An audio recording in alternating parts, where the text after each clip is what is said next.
from November 24th to December 2nd. When you buy ivermectin and select others, you get another one free.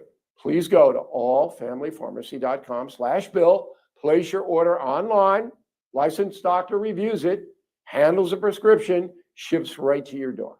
Don't miss out. This offer is just for 1 week only. Please visit allfamilypharmacy.com/bill today. On this Wednesday, Steely Dan once sang about reeling in the years, and 2025 certainly fits into that category. President Trump returned with a vengeance, literally, driving his detractors into fits of irrational rage. Let me state this clearly. There is nothing wrong with opposing Donald Trump. That's called freedom of expression. But trying to hurt the president is another matter. This historian already knows 2026 will be extremely turbulent. That's because the anti-Trump forces have just one more shot at him. If Republicans hold the House and Senate next November in the midterms, the president will actually acquire more power than he wields now, and the progressive left will be his main target. Thus, liberal America, as well as their media allies, will attack Donald Trump nonstop next year. And if he is to prevail, the president must develop a better form of messaging, especially regarding the high cost of living. The key to Trump's future is cogent explanation, why he's doing what he's doing. I admire the president's accessibility, especially after the cloistered Joe Biden. But too often, Mr. Trump distracts the nation with personal feuds and self-defeating invective. A calmer, more verbally methodical Donald Trump would bolster him enormously because most of his policies are working. Back in a moment. Homeowners, when is the last time you checked your home title? Scammers are everywhere and they're targeting your equity. With just a single forged document, they can file at the county. So don't wait until it's too late. Find out if you are already a victim today. Please go to HomeTitleLock.com. Use the promo code BILL to get a free title history report, plus a free trial of their $1 million triple lock protection. That is the Morning O'Reilly Update. More analysis later on. From the Michaels Flooring Outlet Weather Center. I'm meteorologist Chance Scotch with your first alert forecast. Temperatures going to continue to climb towards the upper 30s today. Partly cloudy skies. Eventually, as we head towards the late afternoon, early evening hours, we could see a little bit of a wintry mix across the area. Overnight lows cool back down towards the mid-teens across much of the area. Then partly cloudy and dry as we head off throughout the rest of the week into the upcoming weekend. Temperatures into Thursday cooler, only looking at afternoon highs into the lower 20s across the region. In the first alert for Weather Center, I'm meteorologist Chance Scotch.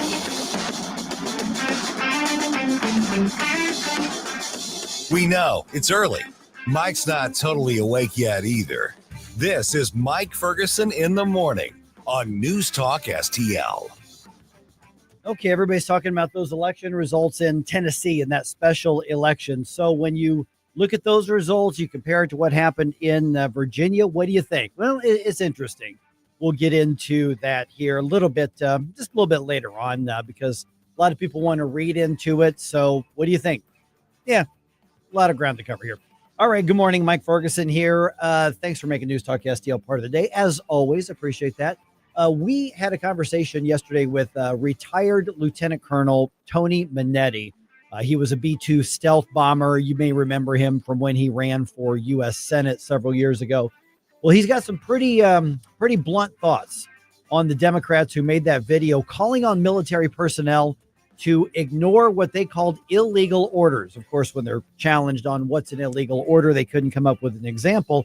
But to Tony, there was a much bigger picture. And I think I frankly think some of the Democrats didn't realize the consequences of picking this particular fight at this stage of our politics. So here's what Lieutenant Colonel Minetti had to say about the whole thing. When you first saw or heard that video and that audio of the elected officials saying, you don't have to obey those orders, you can ignore illegal orders, what was it that went through your mind? Because my understanding, and I have not served, is that the military code of justice is something that's pretty much drilled into everybody's head. Nothing surprises me anymore that comes out of the voices of these radical left-wing Democrats, that all they try to do is undermine the president's authority. And it sickened me, I'll tell you the truth, because it's clearly sedition. It's clearly undermining his have served and have to carry out orders from the president and their generals and their commanding officers. And then to have political commentary clearly just fogging their direction, they question everything, is really despicable. And it's really shameful, especially someone that has served. The captain knows better. He's out there saying to degrade and challenge authority. And it really was all political. He's probably going to try to run for president. He's doing it just to undermine our president, who is doing what we elected him to do, securing our borders, targeting the chaos and warfare that occurs, and literally trying to make a path right. I mean, you could define a woman now without having to look in Webster's dictionary. So let's be real here. This is purely political talk, just creating a crisis, and then all we do is respond to it rather than be proactive about it. And I'm very thankful for our president, who's taking the fight to the enemy and taking these narco-terrorists on now. Colonel, let me ask you about the military aspect of this, because we got most of what you just said. There was a little bit of a drop off there, but obviously if I disagree with something, the president or the governor or anybody, I've got the freedom to say that. And I think they've got a right to disagree as well. But when it comes to calling on rank and file or commanders to say, assess whether or not this is a legal order, and if you don't think it is, disobey it, ignore it, what kind of impact does that have, or could that have, on military readiness? Politics aside, just on military readiness, because there's going to be a Democratic president someday who's going to give orders we don't like. That's exactly right. It's degrading what we call good order and discipline in the troops. For them to have that fog now, and well, is this legal? Is this authority? Is it granted? Should I obey? We all know what's legal and not, and we have something called the chain of command in the military, where if we don't agree with something, we go through our superior officers who up-channel it, and if they say yes, it is legal, then you execute the order, and if you don't like it, then there's a channel for you to exit. So yeah, it just degrades our readiness without doubt. And so when you look at the politics of it, I mean, I think that we have a very, very good, frankly, rare system around the world where we do have civilian oversight of the military. I think that's a very, very good thing. But when it comes to these sorts of decisions on debating the orders and debating the missions and things like that, can we or should we insulate the rank and file from that and have those at the leadership level? Yeah, you see, and that's a fantastic point, and I think that's exactly what our Secretary of War needs to do now, is hold these people accountable that were once military officers and now are degrading our chain of command. So I think they should take action against them. There's a time and a place to have debate on whether we should go to war or not. But once the president has made a decision, he is our commander in chief, and he's responsible for our defense. So I think you need to hold people like these seditious six accountable. Otherwise, it will continue to degrade. And all they're doing is creating a crisis. Most of us that are at the 40,000-foot level see this as purely just politics, creating a crisis and taking the attention away from other problems that are, occurring. We're visiting with retired Lieutenant Colonel Tony Minetti, former B-2 stealth bomber pilot. Tony, when we talk about, for instance, the Pentagon saying they're going to investigate possibly calling Mark Kelly, Senator Kelly, back into service in order to be court-martialed, is that something that is legal? Because I had a couple other veterans send me some stuff, and the way that I was reading it, and not being military trained, I could be reading it wrong, is that you can be called back in for a court-martial if it's for something you did while in service. But if you've been honorably discharged and it wasn't connected to your service, there's questions as to whether or not they can be court-martialed once they've been discharged. What's your understanding of what could or should be? Yeah, My understanding is, for one thing, I can tell you that officers can be recalled. I know I retired after 20 years of service, and then I was asked to come back and recalled back into active duty for 3 years. And there's the UCMJ, and I think it's 688 if you want to look it up, where there's guidance and legal framework. Because in the military, we don't have the same rights as Americans do. We have a military code of justice, and those laws are clear on what we can and cannot do. And if there's doubt, then you've got to go through the chain of command. So it is my understanding under the UCMJ of 688 that retirees can be recalled. And in this case, it is clearly conduct of becoming an officer, and he should be held accountable for his actions. And if you don't do that, it's going to continue to degrade our readiness. And it really is so hurtful to the men and women that are serving our country. Look at these guys that were shot in D.C. They're doing their duty. And then, you saw the ramifications of hateful speech that is clearly flaming the fires, in my opinion, of rebellion. And that is very scary. And Americans should listen to this, because I'm telling you, as an officer, it really saddens me to see politics getting so low that you have people literally doing this to our poor men and women that are serving, and they're trying to do their job. And now to have you question everything because you don't like who we elected as president is really hateful to our republic and our Constitution. What does accountability look like to you? What should happen to those with military experience who said disobey the commander in chief if you feel like it? Yeah, it's clearly sedition, and they should be court-martialed. They should be a trial. Everyone's entitled to a trial. Let's look at the evidence. Let the lawyers do their thing. But more importantly, let's make sure that the men and women serving our country understand that there is, consequences to our actions. And what these 6 intentionally did, it was just like a playbook. You've seen it in the past. They're just reading the same script, and they're doing it for one reason, to degrade the president's authority. We all know what sedition looks like. And it's like, imagine playing football and the coach calling in a play, and then every player just questioning, should we really do that? And then there's chaos, and we wonder why, there's problems on the field. Well, that's what they're doing by doing this. They're creating this framework where these men and women that are serving, maybe you shouldn't launch that missile. Maybe you shouldn't, execute the orders of the president or your chain of command. That is chaos, ladies and gentlemen. So you have to hold them accountable. And more importantly, I think we need to, as Americans, encourage our elected officials through our republic to encourage them to hold accountable. This will continue.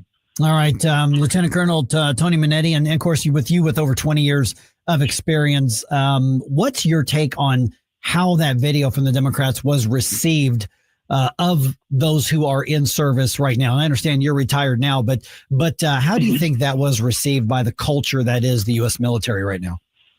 Yeah, I'm retired. I did 24 years after I came back in for a little bit over 3 years, and I still have many friends that are serving.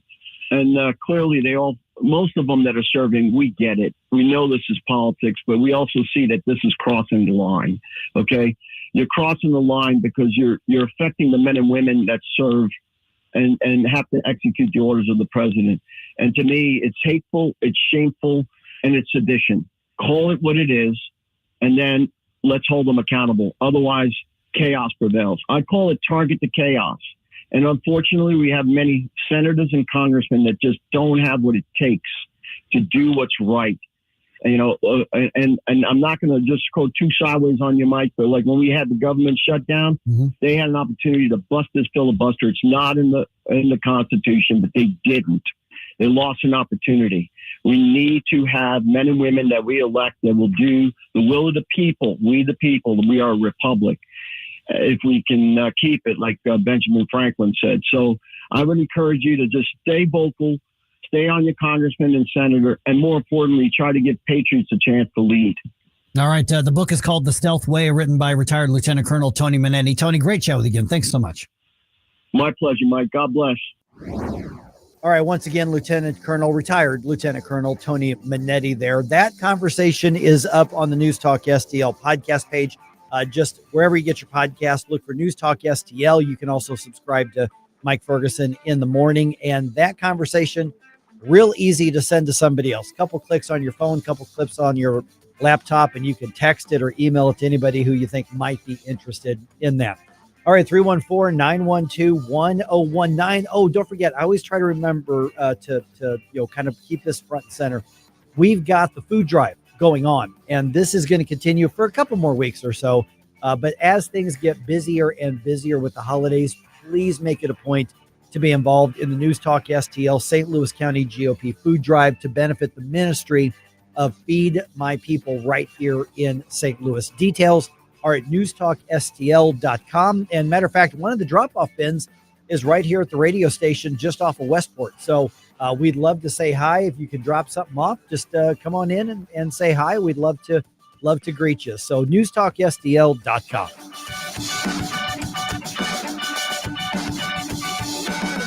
This is News 4 Chief Meteorologist Steve Templeton, and we're proud to be the official winter weather source for News Talk STL. The First Alert Weather Team is working hard to keep you ahead of the big weather changes and help you plan your day. So stay connected this winter with Channel 4 and News Talk STL.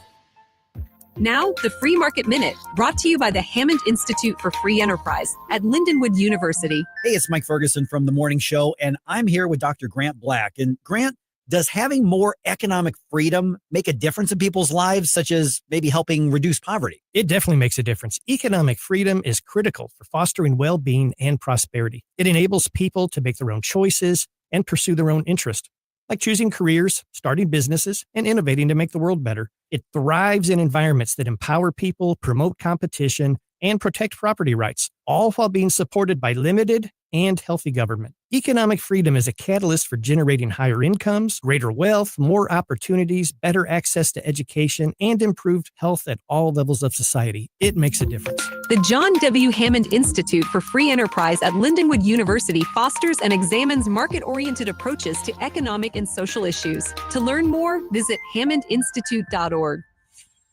JC's Wayback Machine. This week on the way back, we bust open my exclusive collection of Christmas songs. Oh, ho, ho, ho, ho, ho. Dashing through the snow.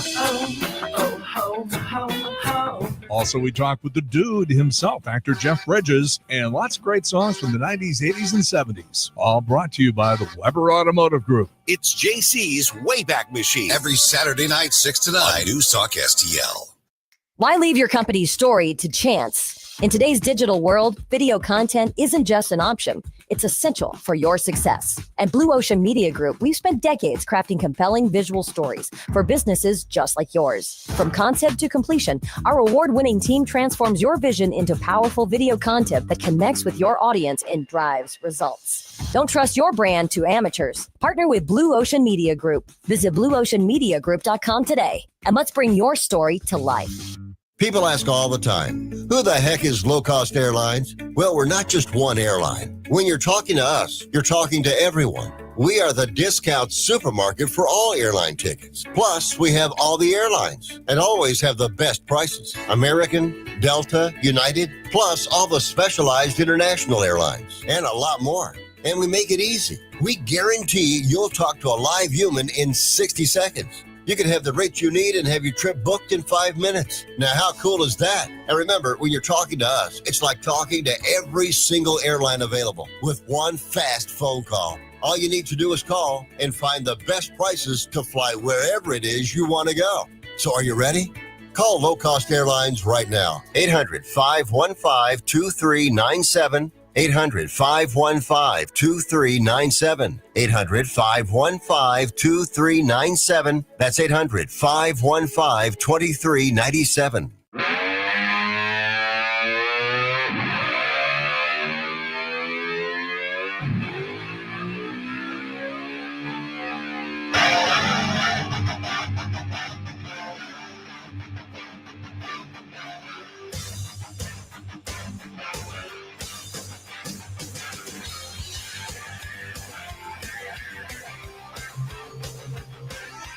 Up St. Louis, it's Mike Ferguson in the morning. All right, so we got the 2 off-year elections. Those are done. 2 elections done. And now we look ahead to the 2026 silly season of campaigns, to quote Tim Jones and steal something from him. It really, I mean, again, being somebody that's new to the world, the way the world works, it really did feel like it was like, okay, we got the president elected, and now we can take a rest. And it just seems like it's just election after election now. Well, yeah, because remember, we got the presidential election last November, so just over a year ago, 13 months ago, and then you had the local elections in April, and then we had a couple special elections in the summer, and then we had the fall special election, and then we had the Virginia elections in New Jersey, and then we had Tennessee last night. So we'll get to that. Republicans, I'm sure you've seen the social media by now. Republicans held on to their seat.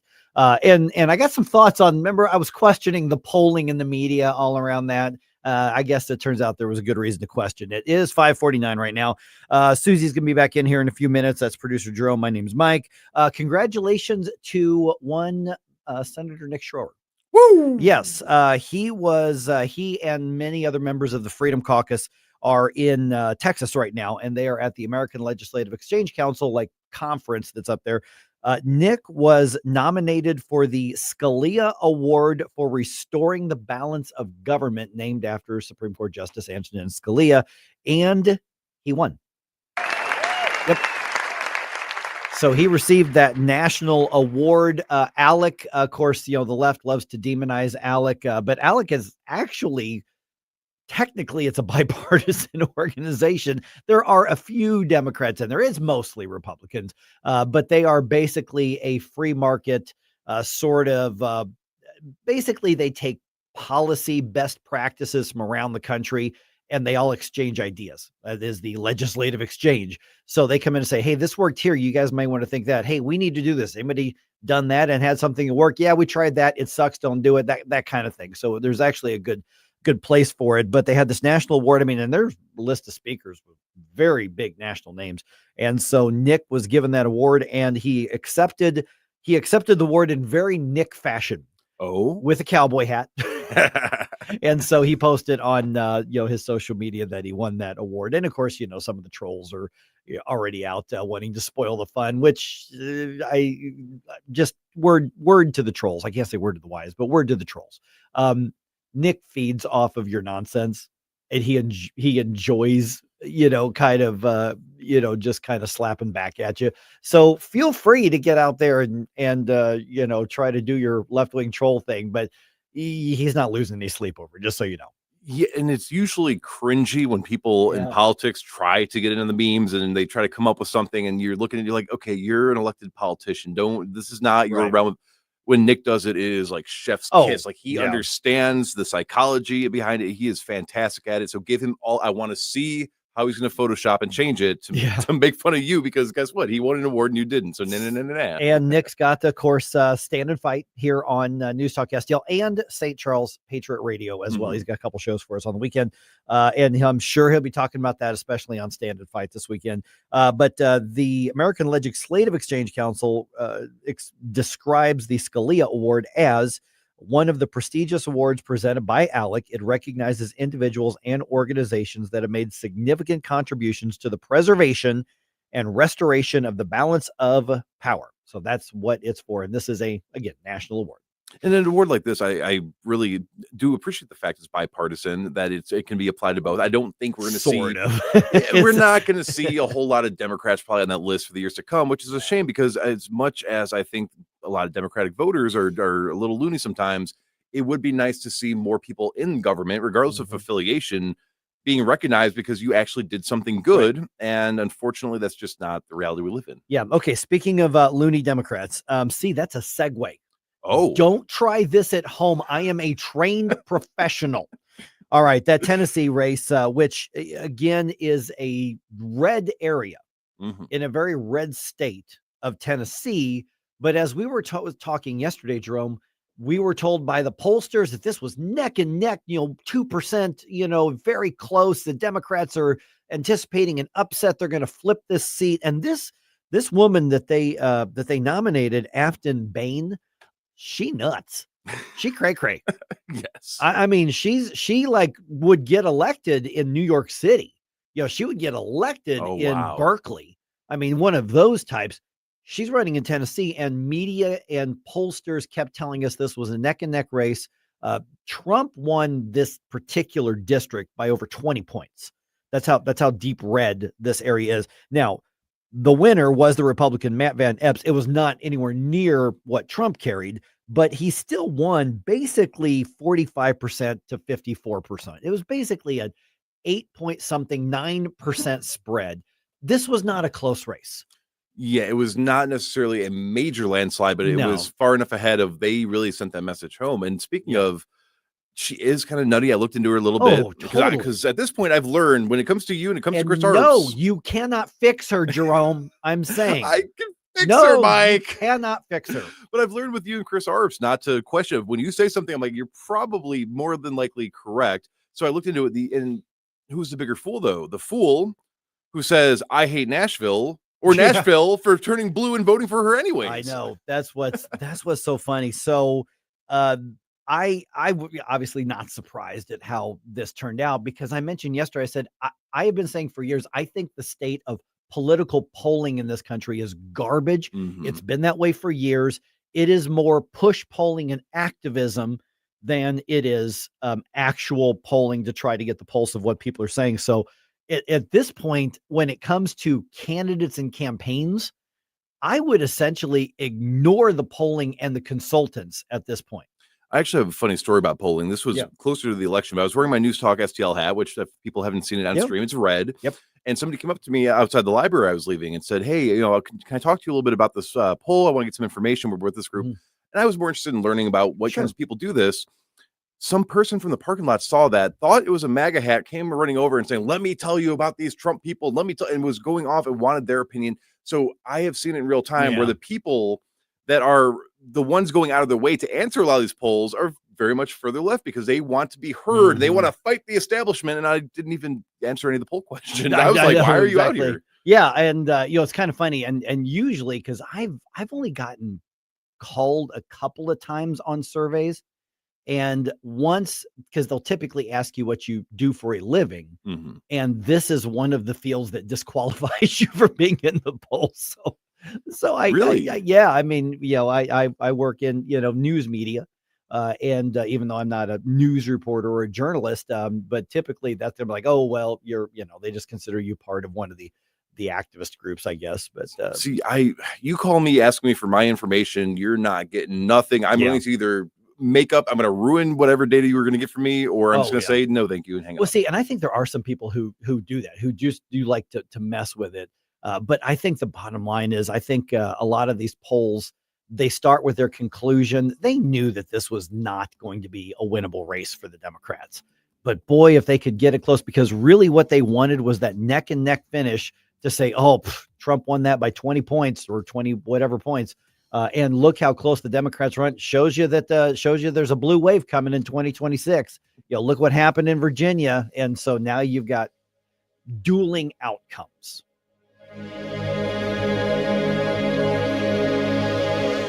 Hi, I'm Dr. Alan Link, owner of the Dental Link.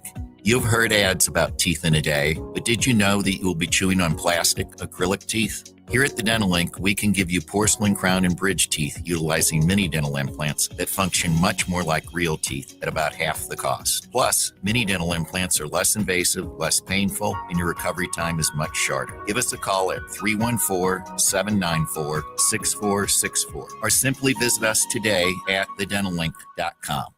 Jamie Allman here for O'Fallon Family Floors. Experience the passion. Oh, yeah. You can go in and see the best variety, the best pricing, the best quality, the best personalized service right there off of Highway K in O'Fallon, or you can have the store come to you. Oh, yeah. Brian and his team take great pride in running a fantastic flooring outlet, and you can get their 5-star ratings right there on Google. Just check it out. It's O'Fallon Family Floors, O'FallonFamilyFloors.com. News Talk STL is proud to have Doug Voss of Safe Bunny Radio as part of our lineup each week. Doug has been a staple on the St. Louis radio airways for many years as one of the leading financial experts in the area. You can now hear Doug and Safe Bunny Radio every weekend on News Talk STL. But in case you miss anything, you can check it all out at DougVossSafeBunnyRadio.com. What else do our listeners need to know, Doug? Simply put, I focus on helping pre-retirees and retirees build, preserve, and protect retirement assets, and I've been helping my clients solve their insurance and financial needs for the past 33 years. I also strive to educate my clients on how to prepare for retirement, minimize the impact of market volatility on their assets, and deal with the challenges of increased longevity. Call me today at 844-676-SAFE. That's 844-676-7233. Doug Voss is a registered representative. Securities offered through DHL Securities, LLLP. Member FINRA and SIPC.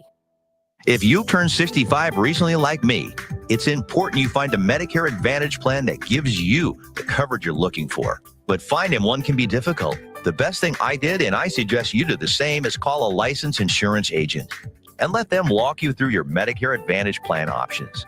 There are so many benefits you have access to, so make the call now and let the representatives explain everything to you. Our licensed insurance agents can offer you a variety of Medicare Advantage plans. Plus, the call is free, the information is free, and there's no obligation to enroll. We're here to make it easy for you to select a Medicare Advantage plan that may work for your needs. Finding a Medicare Advantage plan can be easy if you do what I did. Make a quick call right now to learn more. Thank you. 800-439-7851. 800-439-7851. 800-439-7851. That's 800-439-7851. KLGY HD3 Clay, K270BW Belfast, KNBS Bowling Green. This is News Talk STL at 1019, 94.1, and always streaming at newstalkstl.com. Breaking news this hour from Town Hall. I'm Rich Thomason. I am humbled beyond belief to stand before you tonight as your next representative. Republican Rep Ben Keathley, winner of a special election for a seat in the U.S. House from Middle Tennessee's 7th Congressional District. To President Donald J. Trump, thank you, sir. Your endorsement made the difference, and I will never forget it. Ben Keathley defeated Democrat Afton Bain, keeping the seat in GOP hands.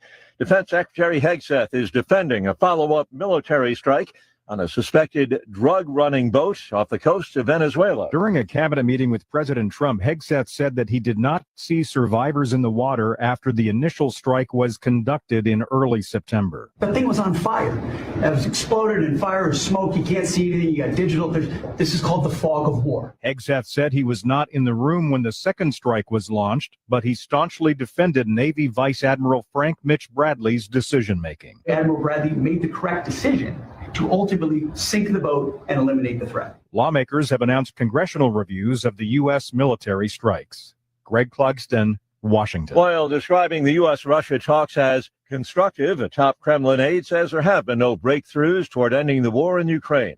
Vladimir Putin met yesterday with U.S. presidential envoy Steve Witkoff and Jared Kushner at the Kremlin. A Putin advisor says the territorial issues key to ending the war have yet to be ironed out. Not guilty, the plea entered on behalf of an Afghan national charged with murder and assault last month's shooting of 2 National Guard members in Washington, D.C. First major snowstorm of the season has left up to a foot of snow on the ground in some places in the Northeast. The storm's impact felt from Ohio all the way up into Maine. On Wall Street, the Dow futures up 83 points, NASDAQ futures ahead 33. More on these stories at townhall.com. Everyone is watching major movements ripple through the markets these days, sparked by new policy shifts out of Washington and activity from the Federal Reserve. Americans have faced uncertainty before, and every time we've found our footing again. The real secret to long-term financial peace is simple. Keep your eyes on the horizon and understand the fundamentals that drive real stability. That's exactly why Advantage Gold is inviting you to call 800-741-GOLD right now. We'll send you a free Gold IRA rollover kit, along with a complimentary copy of economist Ken Rogoff's insightful book, Our Dollar, Your Problem. Inside, you'll learn how to defend your retirement savings against inflation, market swings, and reckless fiscal policies, with tangible assets like precious metals that have preserved wealth for centuries. It's no wonder Advantage Gold has been America's #1 gold company for the past decade. Take a smart step toward protecting what you've earned. Call 800-741-GOLD. That's 800-741-4653. Consult your financial advisor before investing. Call 800-741-GOLD. From the Michaels Flooring Outlet Weather Center. I'm meteorologist Chance Scotch with your first alert forecast. Temperatures going to continue to climb towards the upper 30s today. Partly cloudy skies. Eventually, as we head towards the late afternoon, early evening hours, we could see a little bit of a wintry mix across the area. Overnight lows cool back down towards mid-teens across much of the area. Then partly cloudy and dry as we head off throughout the rest of the week into the upcoming weekend. Temperatures into Thursday cooler, only looking at afternoon highs into the lower 20s across the region. For the First Alert 4 Weather Center, I'm meteorologist Chance Scotch. This hour of News Talk STL brought to you by Chris Cooper and Serenity Wealth Management. Discover little-known strategies that could be the difference between choosing the care you deserve or having someone else decide it for you. Get a free copy of Chris's book at serenityltc.com. Is your pup in need of a spa day? At Pretty Little Paws, we believe grooming should be a stress-free, tail-wagging experience. Our one-on-one, fear-free grooming ensures your furry friend gets the gentle and personalized care they deserve. No noisy kennels or long waits, just love, patience, and expert grooming in a calm, relaxing environment. Because a happy pup means a happy you. Pretty Little Paws, with 2 locations in O'Fallon and St. Peters. Visit us online at prettylittlepawsgrooming.com. Hey, it's Susie Moore. If new flooring makes you think hassle, think again, because Michael's Flooring is changing the game. For over 30 years, Michael's has been locally owned and trusted for quality, variety, and amazing service. Whether it's carpet, hardwood, laminate, luxury vinyl, or ceramic tile, their expert team makes installing new floors exciting, not stressful. That's why customers keep coming back. Visit Michael's Flooring at St. Peters, Starting Prairie, Creve Coeur, or online at igotfloored.com. That's igotfloored.com. Tim Jones and Chris Arps in the afternoon. Joe Biden's FBI spied on former Congressman Louis Gohmert. Join us at 5:20 to talk about the fallout from the Arctic frost investigation. Tim Jones and Chris Arps. Weekdays at 4 on News Talk STL. Mike Ferguson. Big guy, one of the biggest in the world. Susie Moore. Do you think he's ready? He's not ready. St. Louis. I have a feeling that by the end of this evening, I'm going to be playing for everything. Mike Ferguson in the morning on News Talk STL. Get up, this is your cousin. All right. This should not be a surprise to anybody, but the Republicans add back another vote in the U.S. House. It's really not so much of a pickup as it is they defended one that's really a red seat to start with. Absolutely. But Yeah. they needed to defend it. Yeah, it was. So we'll get into that here in just a second, because we were just having the conversation about yesterday. I was talking about, I just think the state of polling right now in this country is garbage. This ended up being like a 9-point win. It was not the 1 to 2% neck and neck race that media and pollsters tried to tell us that it was. No. I think I saw Cook Political has this as like an R+10 district. I mean, I know Trump won it at 22, but he's kind of he's unique. Right. But last night, as I was watching the results come in, because I was manning the desk after my long day, and there was a point at like 45% of the vote where it flipped and she was on top. Which means Nashville's vote came in. Correct. Yeah, But yeah. I was like, oh, yeah. With 45% in, I'm like, don't tell me it's going to be that close. Right. And then eventually it righted itself. And, so it was like, okay, but it caught me because I was like, was the polling right? Yeah. Yeah. It turns out it was not. No. And so Thankfully. I've got some thoughts on that as well. Also, St. Louis County's spending problem is worse than we thought. Oh boy. Yeah. Sam Page has an idea though. Oh, great. That's the right response. It just is. All right. And a billionaire couple wants to help your kids invest. Saw that. This could be massive. Could be. Massive. All right. 6:07 right now. Let's go ahead and get started with the news dump. Wake up, America. It all worked out. They got all the news. The morning news dump. All right. Tennessee Republican candidate Matt Van Epps is now Congressman-elect Matt Van Epps. Woo-hoo. He was elected to fill that House seat left vacant by former Congressman Mark Green's resignation. That election happened yesterday. He defeated Democratic candidate Afton Bain in what media tried to tell us was an unusually close race, but it ended up being like a 9-point difference in a pretty red area. Here's the congressman as part of his, Congressman-elect as part of his acceptance speech. Together, we'll bring down the cost of living. I'm tired of too many Republicans ceding affordability to the Democrats. All right. And in other news, Afton Bain probably already interviewing at MS Now, formerly MSNBC. It turns out that sources in in Tennessee say that she's still cray-cray. Hasn't changed That one bit. has not changed. Oh, she'll probably come back and run again. Probably. For something else. So I have a friend that lives in Tennessee Mhm. and not in the district where she could have voted, Okay. but the moment that the results came back, she was sending out the group text saying, "Oh my goodness, that menace lost." Not that word, but Mhm. she was so excited. And she's like, who would even vote for somebody named Afton to begin with? So People who only care if it's a D or an R. That's exactly it. All right. The Democratic-run St. Louis County government is facing an $80 million budget shortfall in 2026. $80 million. That's a lot of money. Every time we get a new budget, it goes up about $10 or $20 million when it comes to how bad the deficit is. Now, that's according to County Executive Sam Page, who wants to use NFL and Rams settlement money and tax increases to make up the difference. The Republican minority on the county council, and to be fair, some of the Democrats, at least one of the Democrats, they say major spending cuts need to happen. Now, parts of the 2026 county budget could be voted on as early as next week. Well, as you were saying that, I'm thinking is there no impetus on his and there's no initiative on his part to say, what can we do as on the spending side to rein it in? Not just give me more money, just give me more. No, it's the latter. I mean, I want to go through life like that. Just give me more money. Yeah. And the funny thing is, Sam Page always runs to the NFL settlement money to do stopgap things instead of permanent things. And Dennis Hancock and Mark Harder and Mike Archer, they're all the Republicans on the council. They're saying that's not what that's for. No. That is for permanent infrastructure type, public safety type stuff, not we're spending more than we're taking in. Just go ahead and give us an allowance. That's not what that's for. Get your financial house in order, Dr. Page. Right. Yeah. In between, criminal. I know you're busy with other stuff. Exactly. Okay. So the former president of Honduras has been released from a U.S. prison after receiving a pardon from President Trump. Juan Orlando Hernandez was sentenced last year to 45 years for helping drug traffickers move hundreds of tons of cocaine to the U.S., but he's a free man now after Donald Trump granted him a full and complete pardon.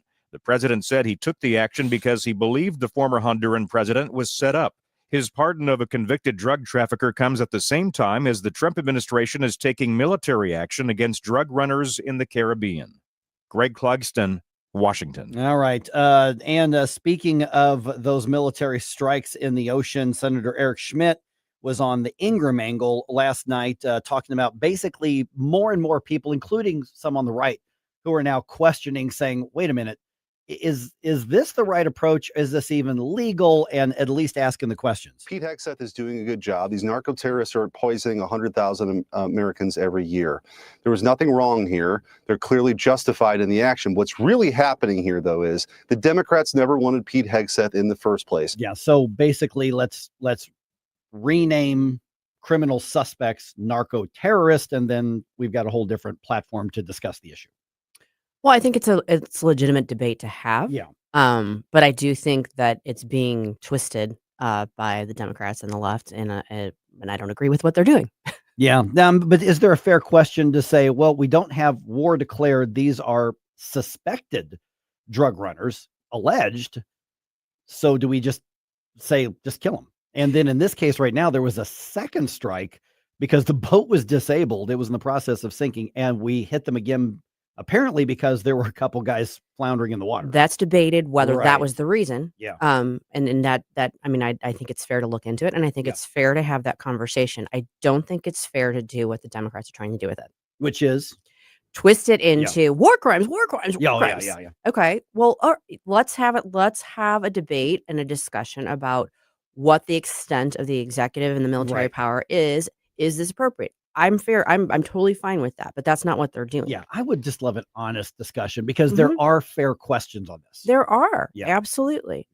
Are you implying the politicians aren't being sincere in their debates in Washington, D.C.? never. Okay, just so we would never do that, just so people know. All right. Okay, so President Trump holds his 9th cabinet meeting of this term.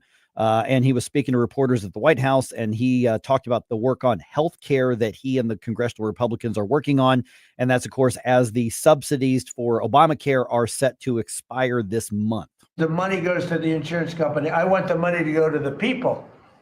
Let all the money go to the people. And let the people go out and buy their own health care. And, of course, the Democrats just say, no, keep Obamacare the way that it is.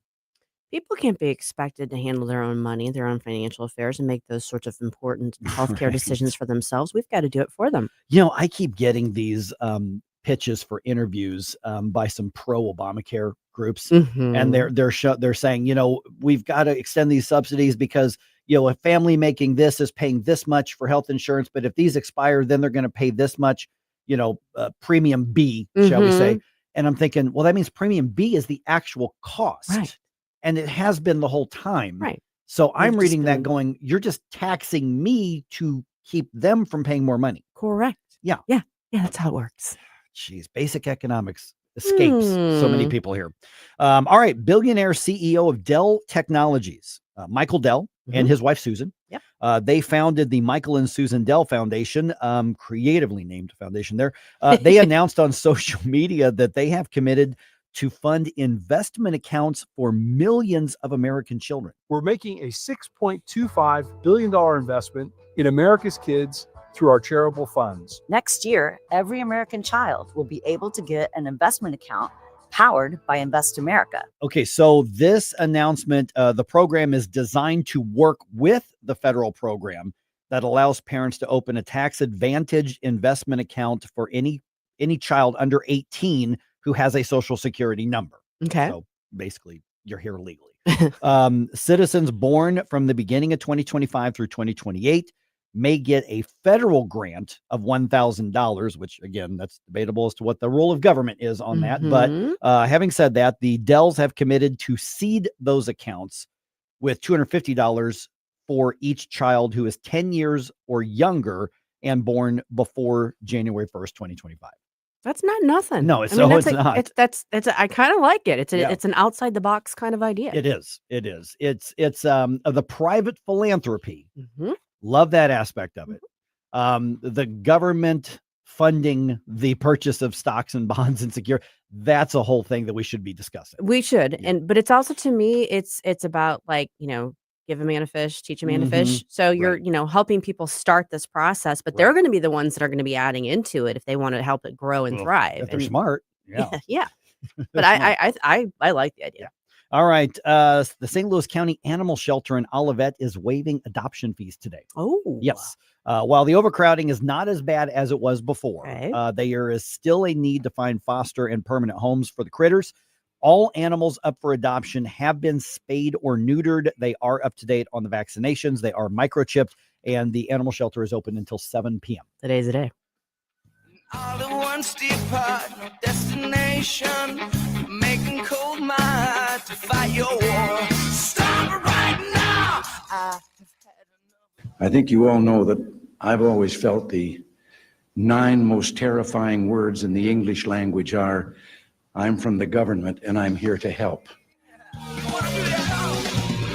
Get up, in case you hear the alarm. Hey, it's Vic Porcelli here with our great friend Chris Cooper from Serenity Wealth Management. Hi, Chris. How are you, Vic? I don't want to put anybody else down, but when you go up and visit you at Serenity Wealth, your place looks like home. So a lot of financial advisory offices, they have, you know, the big mahogany desk or the big marble entryways and things like that. The stock market channel on the TV when you walk in the door, right? That doesn't really drive a good conversation. Good financial guidance and advice starts with a good conversation. People are nervous. People are afraid to talk about finances, right? And so you can see a little standoffish. Well, my objective is to try to have a good, casual conversation. By having those conversations about life, goals, objectives, it's what makes me understand what our financials are supposed to fund. So if somebody does want to have a good conversation, how do they do that? How do they find you? Our website is the best way to do that because you can get all the information you need, understand where we are, get a little bit more information, all that. SerenityWealthNow.com. Reach out to Chris and Stacy today at SerenityWealthNow.com. Investment advice offered through Fortis Capital Advisors, LLC. I'm Dr. TJ, owner of the Institute of Natural Health, co-owner of Optimal Nutraceuticals, and the host of Wellness One. Wellness One is designed to cut through the nonsense and provide you common sense science-based information regarding health and wellness. On the show, we discuss topics like thyroid health, gut health, hormone optimization, and many others. Our show airs Saturdays at 10 a.m. and 2 p.m. and Sundays at 11 a.m. and 3 p.m. right here on NewsTalkSTL. And you can visit us at inhstl.com. That's inhstl.com. Hey, folks, Jamie Allman here for Newsteader's Fine Jewelry right there at Doherty Ferry and Big Bend. WowDiamonds.com. It's Wow Diamonds for a reason. These are beautiful lab-grown diamonds. They are gorgeous. They will blind you when you walk in and see them, but that's a good thing.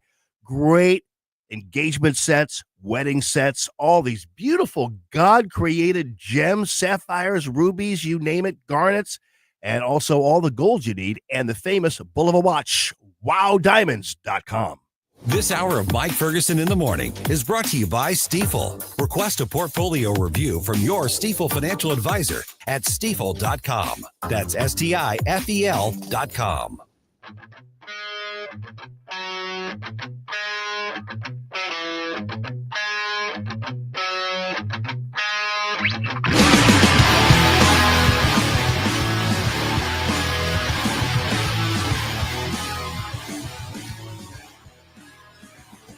Hey, folks, it's Chris Salcedo, your liberty-loving Latino on Newsmax. Everybody likes Mike Ferguson in the morning on 101.9 and 94.1 News Talk STL. All right, Republicans add that vote back in the U.S. House. I think that's the right way to frame it. Yeah. You know, they defended a seat on this. It's a red seat. It has been for a long time, going to be for a long time as well, which I'm sure drives the leftist in Nashville crazy. Because Nashville's kind of like other big cities in red states. You got the blue dot in the big red area. Which is really interesting when you think about it, because Nashville, what's Nashville known for? Music. Country music. And it's, it's very Tennessee. Like, it's just kind of interesting They that think they're known for barbecue, but no. It's minor league. That's it's minor Maybe league. Memphis. Again, Memphis, not bad. It's, I mean, there's very little terrible bad barbecue in the country. You have to go all the way to South Carolina for terrible bad barbecue. But Don't let the palmetto stay near you. It's hey, if I want pimento cheese, I will go back to South Carolina. Okay. Actually, South Carolina's a beautiful state, but their barbecue sucks. But yeah, Memphis and Nashville barbecue, it's okay. Texas, pretty good. St. Louis, okay, it's cute. Kansas City barbecue, probably one of the best. Kansas City, you just can't go wrong. Just saying there. All right. But here's the thing: the GOP gets their vote back. Tiny bit of breathing room for Mike Johnson and the Republican caucus here. They need it. Yep. Matt Ben Epps indicated in his speech last night that essentially he's a MAGA guy. He's going to go along with pretty much whatever the president says that he wants. Part of that is, I think that's just his approach to things. And also the president, did do some work to try to get out the vote as well. Although I don't think the Republicans really had to worry about this particular seat, but turnout though was an issue because you got to make sure that they're motivated. And I actually think that the Democrats' craziness helped motivate the Republicans. I want to get to that too. That's just because that's the one part of this I just don't get. I want to get to that here, but let's follow up what we're talking about a few minutes ago, and we were questioning this yesterday. The polling and the media, they want to sell a drama. Of course, this is neck and neck after Trump wins this seat by over 20 points. Or this district by over 20 points. The Democrats could flip it. This shows what's going to happen in 2026. And yesterday I'm going, I don't see it. Now, I don't think, that you're going to get Trump numbers in the district. I don't think anybody would. But, that turns out this is basically almost a 9-point spread, which is kind of a TKO. This is a no contest. This was not a close race. And it never was. But people still get worked up over media reports and political consultants and polling saying, oh boy, this is 1 or 2. This could go either way. It's in the margin of error, which is the garbage they were trying to sell us. Well, so there's two schools of thought on that. My mind has two schools of thought on that. Just my brain. One is both of you. all two of me.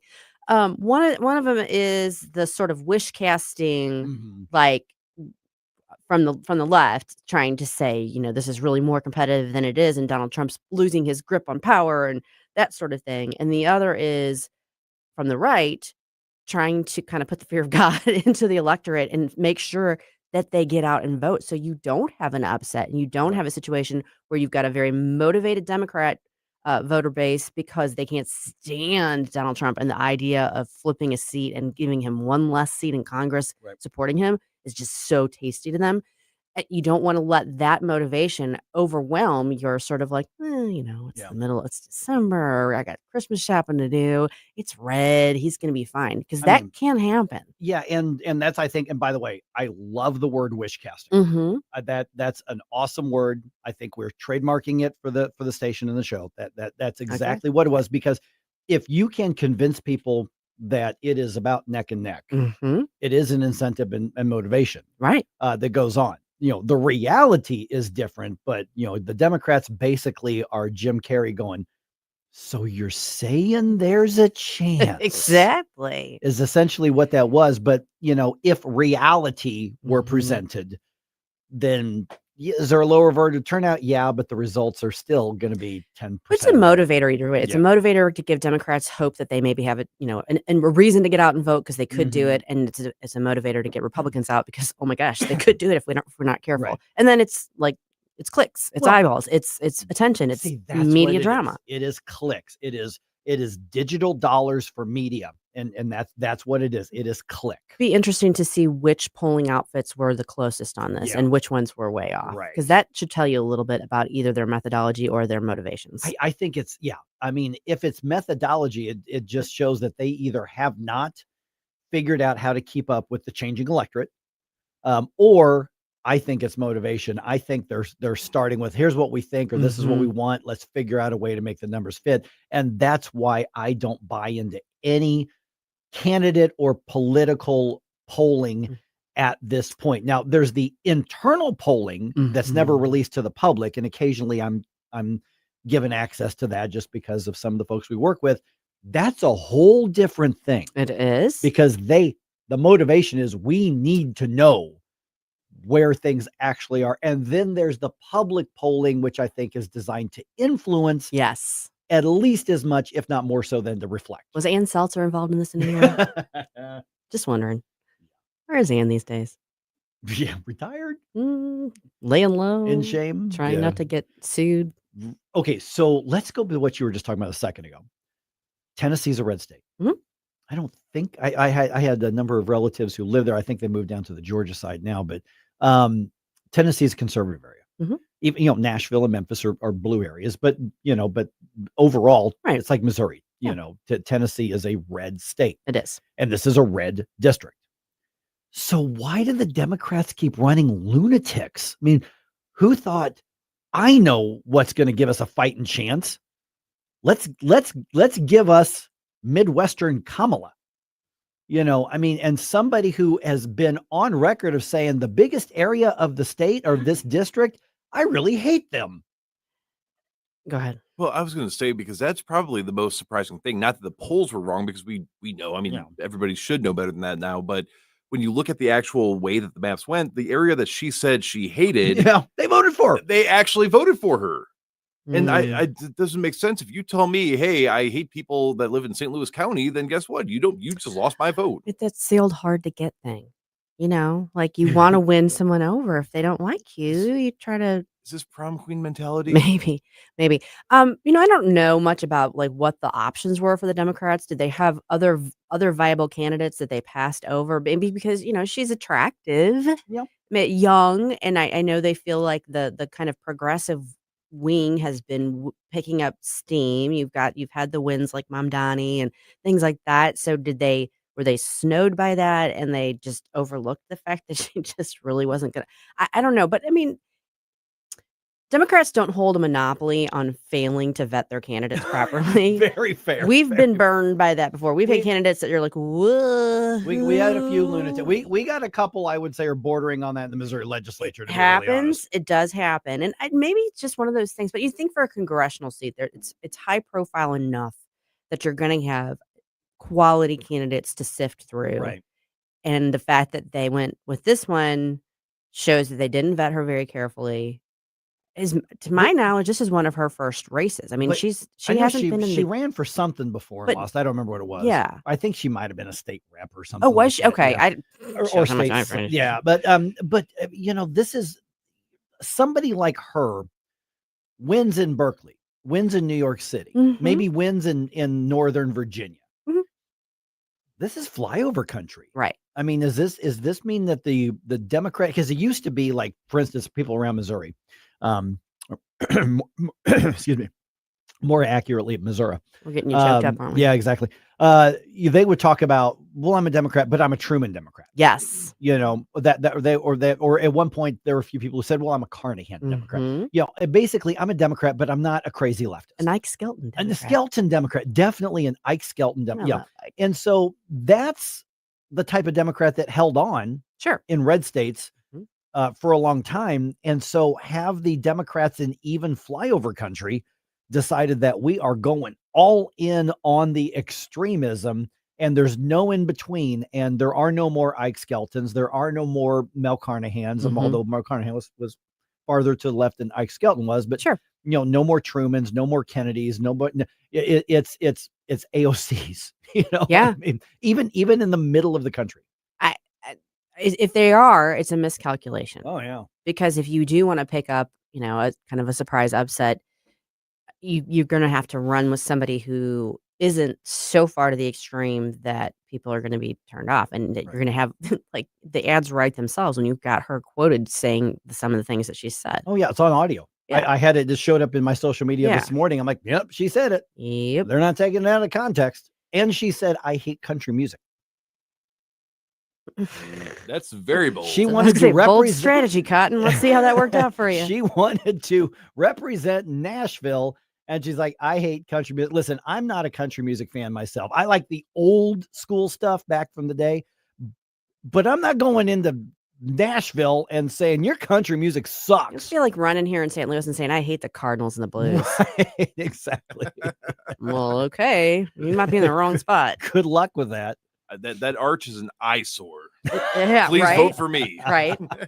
Yeah. Well, hey, you know, it's still 2020, still 2025. Yeah. But the politics of 2026 are officially happening in Jefferson City. At 6:35, Representative Ben Keathley updates us on the work to protect your wallet and move the Show Me state in a more freedom-focused direction. Oh, hey, look, there's the arch. Oh, hey.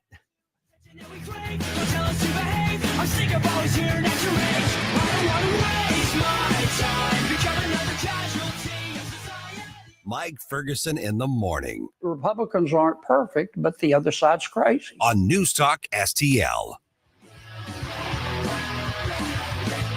From the Michaels Flooring Outlet Weather Center. I'm meteorologist Chance Scotch with your first alert forecast. Temperatures going to continue to climb towards the upper 30s today, partly cloudy skies. Eventually, as we head towards the late afternoon, early evening hours, we could see a little bit of a wintry mix across the area. Overnight lows cool back down towards mid-teens across much of the area, then partly cloudy and dry as we head off throughout the rest of the week into the upcoming weekend. Temperatures into Thursday cooler, only looking at afternoon highs into the lower 20s across the region. On the First Alert 4 Weather Center, I'm meteorologist Chance Scotch. Are the days of a personal doctor gone? Not at Body of Health Direct Primary Care. I'm Dr. Randy Tobler to share how our design is putting the care back into healthcare. Plain and simple, our members, not insurance companies, get our exclusive focus. That means same or next day appointments, responsive answers to your concerns, and a no-spin, big tool chest approach. It's about time you get serious time devoted to your medical needs. To learn about healthcare the way it ought to be, schedule a discovery call today at bodyofhealth.com. That's bodyofhealth.com. Hi, it's Ken Williams, and my favorite Capriati sandwich is the Capistrami. You've got hot pastrami, melty Swiss cheese, crunchy coleslaw, and zesty Russian dressing. What else do you need? I love Capriati's, and you will too. On Manchester at McKnight in Rock Hill. Tim Jones and Chris Arps in the afternoon. Kate Monroe. I was in the Marine Corps. I don't think people really understand that the National Guard is essentially your neighbors. I mean, this would be like your house is on fire and all the great men and women on your block that are capable of helping you put out said fire, you call the police on them and then let your house burn down. That is essentially what these cities are doing. Because Orange Man wants to send people to help us, we're going to go ahead and let it just burn down. Tim Jones and Chris Arps. Weekdays at 4 on News Talk STL. Hey, Columbus Colombo here for Rockwood Charcoal. Rockwood is made from 100% pure Missouri oak and hickory, so you're cooking with the best and supporting local industry and a local business all at once. There's over 100 area Rockwood retailers. Find yours at rockwoodcharcoal.com. If you find yourself feeling out of place in the world, it's comforting to know conservative values haven't been abandoned everywhere. Thanks for being my voice in all this. This is News Talk STL. There are people out there that feel the way that I feel and say what I say. Welcome home.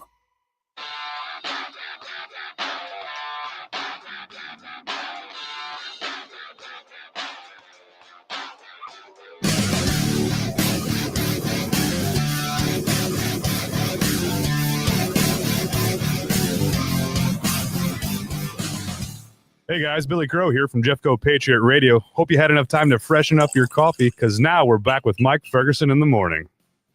All right, 'tis the season to be filing bills in Jefferson City. Because I knew you weren't going to say jolly. Oh, heck no. Grinch. I don't do that. I don't do that Christmassy stuff. I meant to come in here with a Christmas sweater on today just to kind of bug you, Just but I to irritate forgot. me.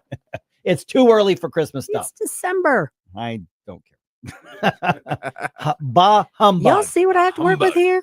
I'm not telling you. It's a hashtag bah humbug. All right. But what's happening now is the pre-filings up and running in Jefferson City. We're now joined by State Representative Ben Keathley. And Ben, okay, so this isn't the first time that everybody's thought about the legislation for 2026. There's been a lot of discussions and a lot of work and a lot of meetings. And now you can just sort of put it into actual writing and file it. But when you look at the trends that you're seeing so far, there's always going to be a nutty thing here and there. There's going to be a statement thing here or there. But of the things that are likely to be taken very, very seriously, what are the sort of trends that we're seeing in Jefferson City to give us an idea of what really to keep an eye on as to what could get done? Yeah, well, I think a lot of the energy and momentum this year seems to be around a lot of the tax reform stuff. A lot of people have, spent a year looking at these crazy assessments they've gotten, much higher rising tax bills. You've seen taxing jurisdictions panicking over their revenue increasing just slightly slower after the senior tax freeze and putting all these new tax hikes on the ballot. And people are freaking out, rightfully so. And I think this will be a big area that the legislature is going to try to take a chunk out of the property tax scams that are going on all over our state. Ben, this is Susie. Good to talk to you. In previous sessions, we've run into this situation where there's a lot of great agenda items and there's a momentum, and we're kind of hopeful that a lot of these items are going to get passed, and then something kind of comes up. Either there's a kind of a pushback by leadership, or sometimes somehow things get hung up. Are you seeing obstacles to these primary agenda items this year? Well, I think the biggest obstacle this year is going to be, I think a lot of people don't know what to expect from the Senate. Last year was a very strange year, one we haven't had in a while. You had a unified Republican Party in both the House and the Senate moving on some pretty big ticket items, everything from initiative petition reform to Amendment 3 clawbacks to the 7-1 congressional map redistricting.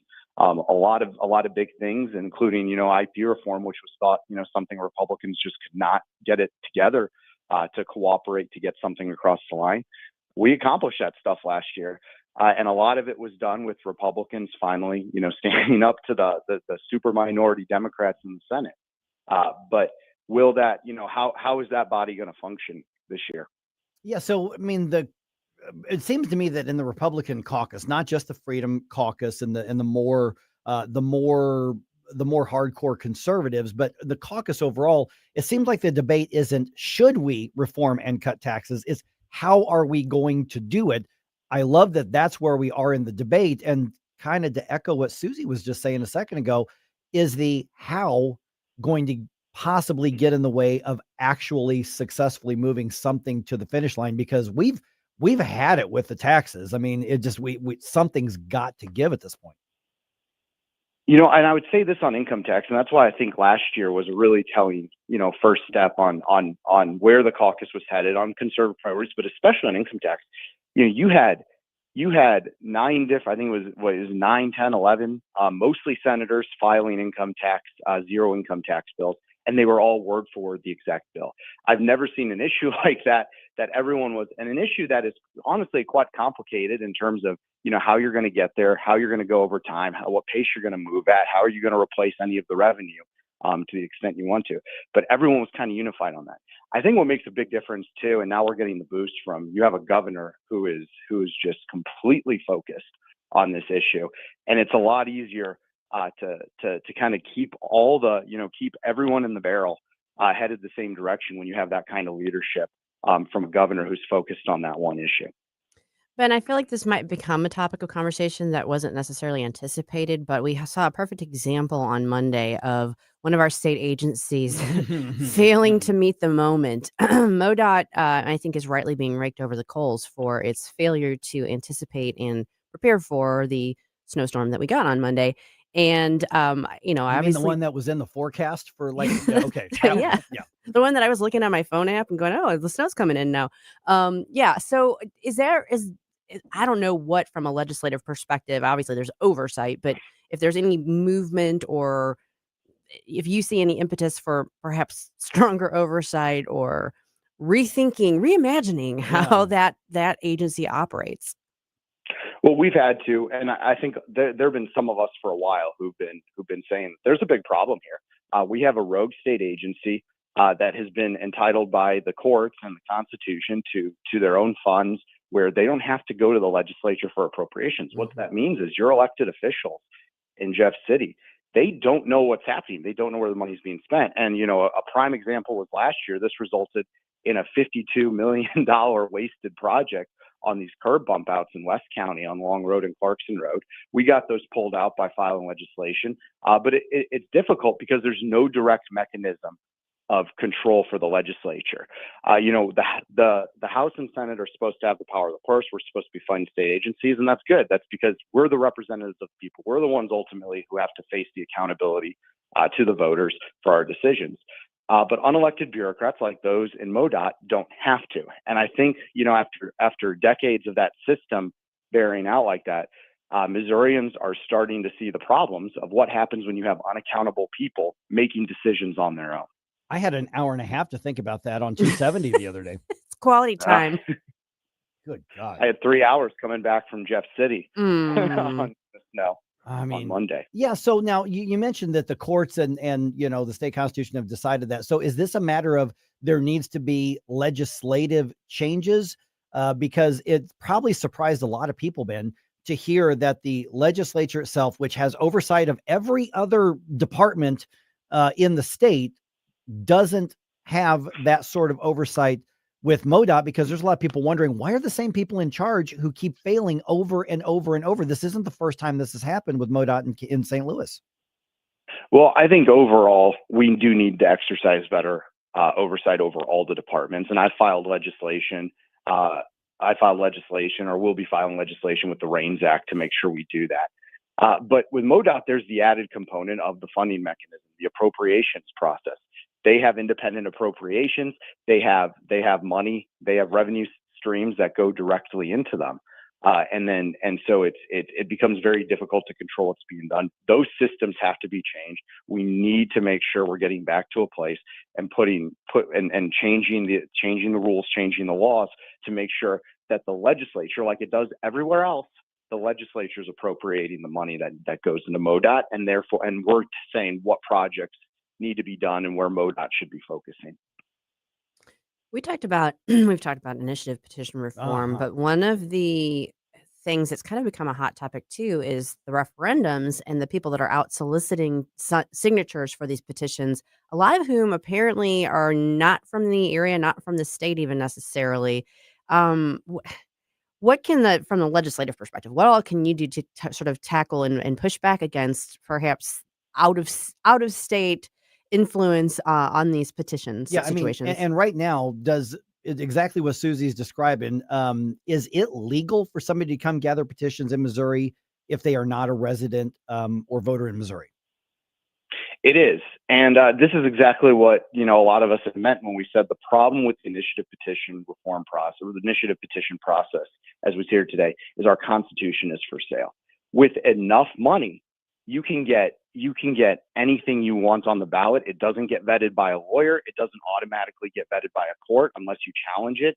And a lot of times the courts aren't really willing to stand up once you've had so many and say, no, this doesn't work. And when you've had so many signatures on a petition, the problem is with enough money, I can hire enough out-of-state workers and I can hit my magic number of signatures. That's not a good way for us to run our foundational document. We've done certain things already, like banning the foreign money, the money from outside of the country that was coming into our state to gather these signatures.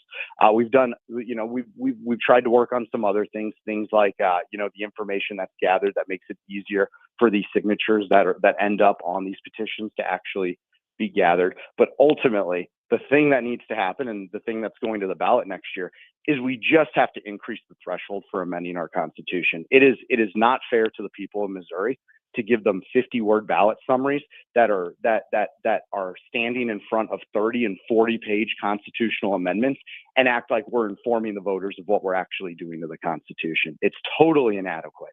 Yeah, and also let me just put a point of clarification out there. Somebody says you're taking away the right of the people to redress government. We're not talking about ending the referendum process. If you say there ought to be a law or we want to repeal that, nothing on that has changed. The reforms you're talking about are only for state constitutional amendments. And I think that's an important distinctive that frankly, a lot of people are too lazy to embrace the nuance.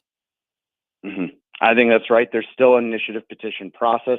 The point is we cannot have a system where you have voters who the special interests are quite frankly refusing to inform and putting ballot candy out there, telling the voters that this is about doing one thing and when they're really doing another, and there's this bait and switch going on that the voters have no chance of seeing in those summaries. And then it's easier to amend the Constitution, or it's easier to amend the Constitution than it is to pass a law. That is a broken system when you're constantly going to the foundational document of your rule of law and changing that rather than changing the statutes. Okay, so obviously we're going to have an IP question on the ballot in 2026. Is there anything legislatively in the meantime that can or should be done to tweak it, or is it all about the vote in 2026?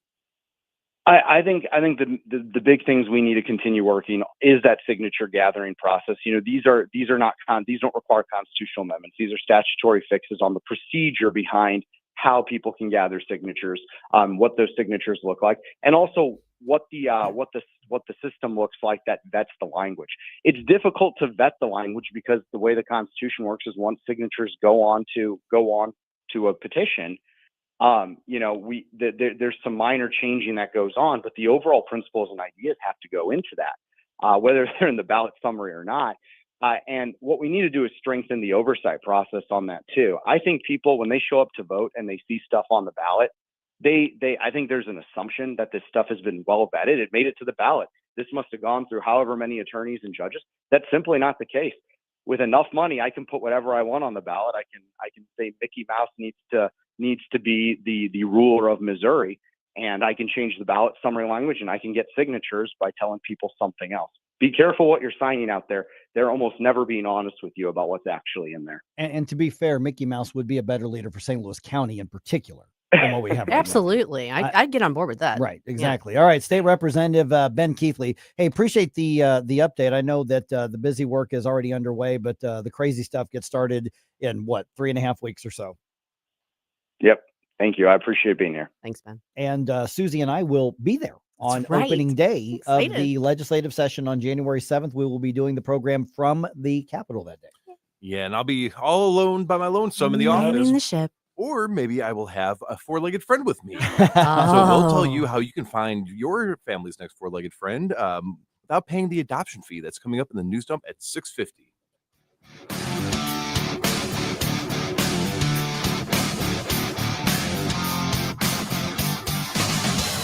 Live and local. Well, here's what's on my mind. I think I got the solution to immigration. News Talk STL. News, analysis, opinion. Kathy Connor from Connor Roofing is here. Kathy, how you doing? Good. Hi, Vic. You know, when you need a roof, I don't want to call a stranger. I want to call you. Yeah, thanks. At Connor Roofing, we're more than just a roofing company. How long you been doing it? Since 1993. And year after year, storm after storm, you guys are always there. Because this is our home too, Vic. Our kids go to school with your kids. We cheer for the same teams. Go Blues! So support your neighbors. Call Connor Roofing at 314-375-7475 or CONNER roofing.com. Thanks, Vic. This holiday season, help Feed My People fill the shelves. NewsTalkSTL and the STL County GOP are partnering for an annual food drive, November 10th through December 21st. Drop off your non-perishable food donations at all Bartolino's restaurants, all Chris's Pancakes and dining locations, and all 3 Michael's Flooring outlets, or at the NewsTalkSTL studios. Hey, it's Chris Arps, and together we can make a difference for families in need. Visit NewsTalkSTL.com for complete drop-off locations. Report cards are a good way to show how well your kids are doing in class and where they might need improvement. We at the Show Me Institute believe schools should get grades too, so parents can see how their child's school compares to others. That's why we came up with the Missouri School Rankings Project. Click on the website moschoolrankings.org and it's all there. Rankings and letter grades for all the schools in Missouri. The rankings are based on categories such as student performance in English language arts and math, ACT scores, and graduation rates. Then we take the rankings and come up with a grade point average, just like your child has. Each school and district has a grade, and the website is easy to use. And now we've added spending data for every district, so parents, taxpayers, and policymakers can see where the money is going. Don't you want to know how your child's school stacks up? Learn more at showmeinstitute.org. The Show Me Minute has been brought to you by Show Me Institute and Show Me Opportunity. This hour of Mike Ferguson in the Morning is brought to you by Stifel. Request a portfolio review from your Stifel financial advisor at stifel.com. That's STIFEL.com.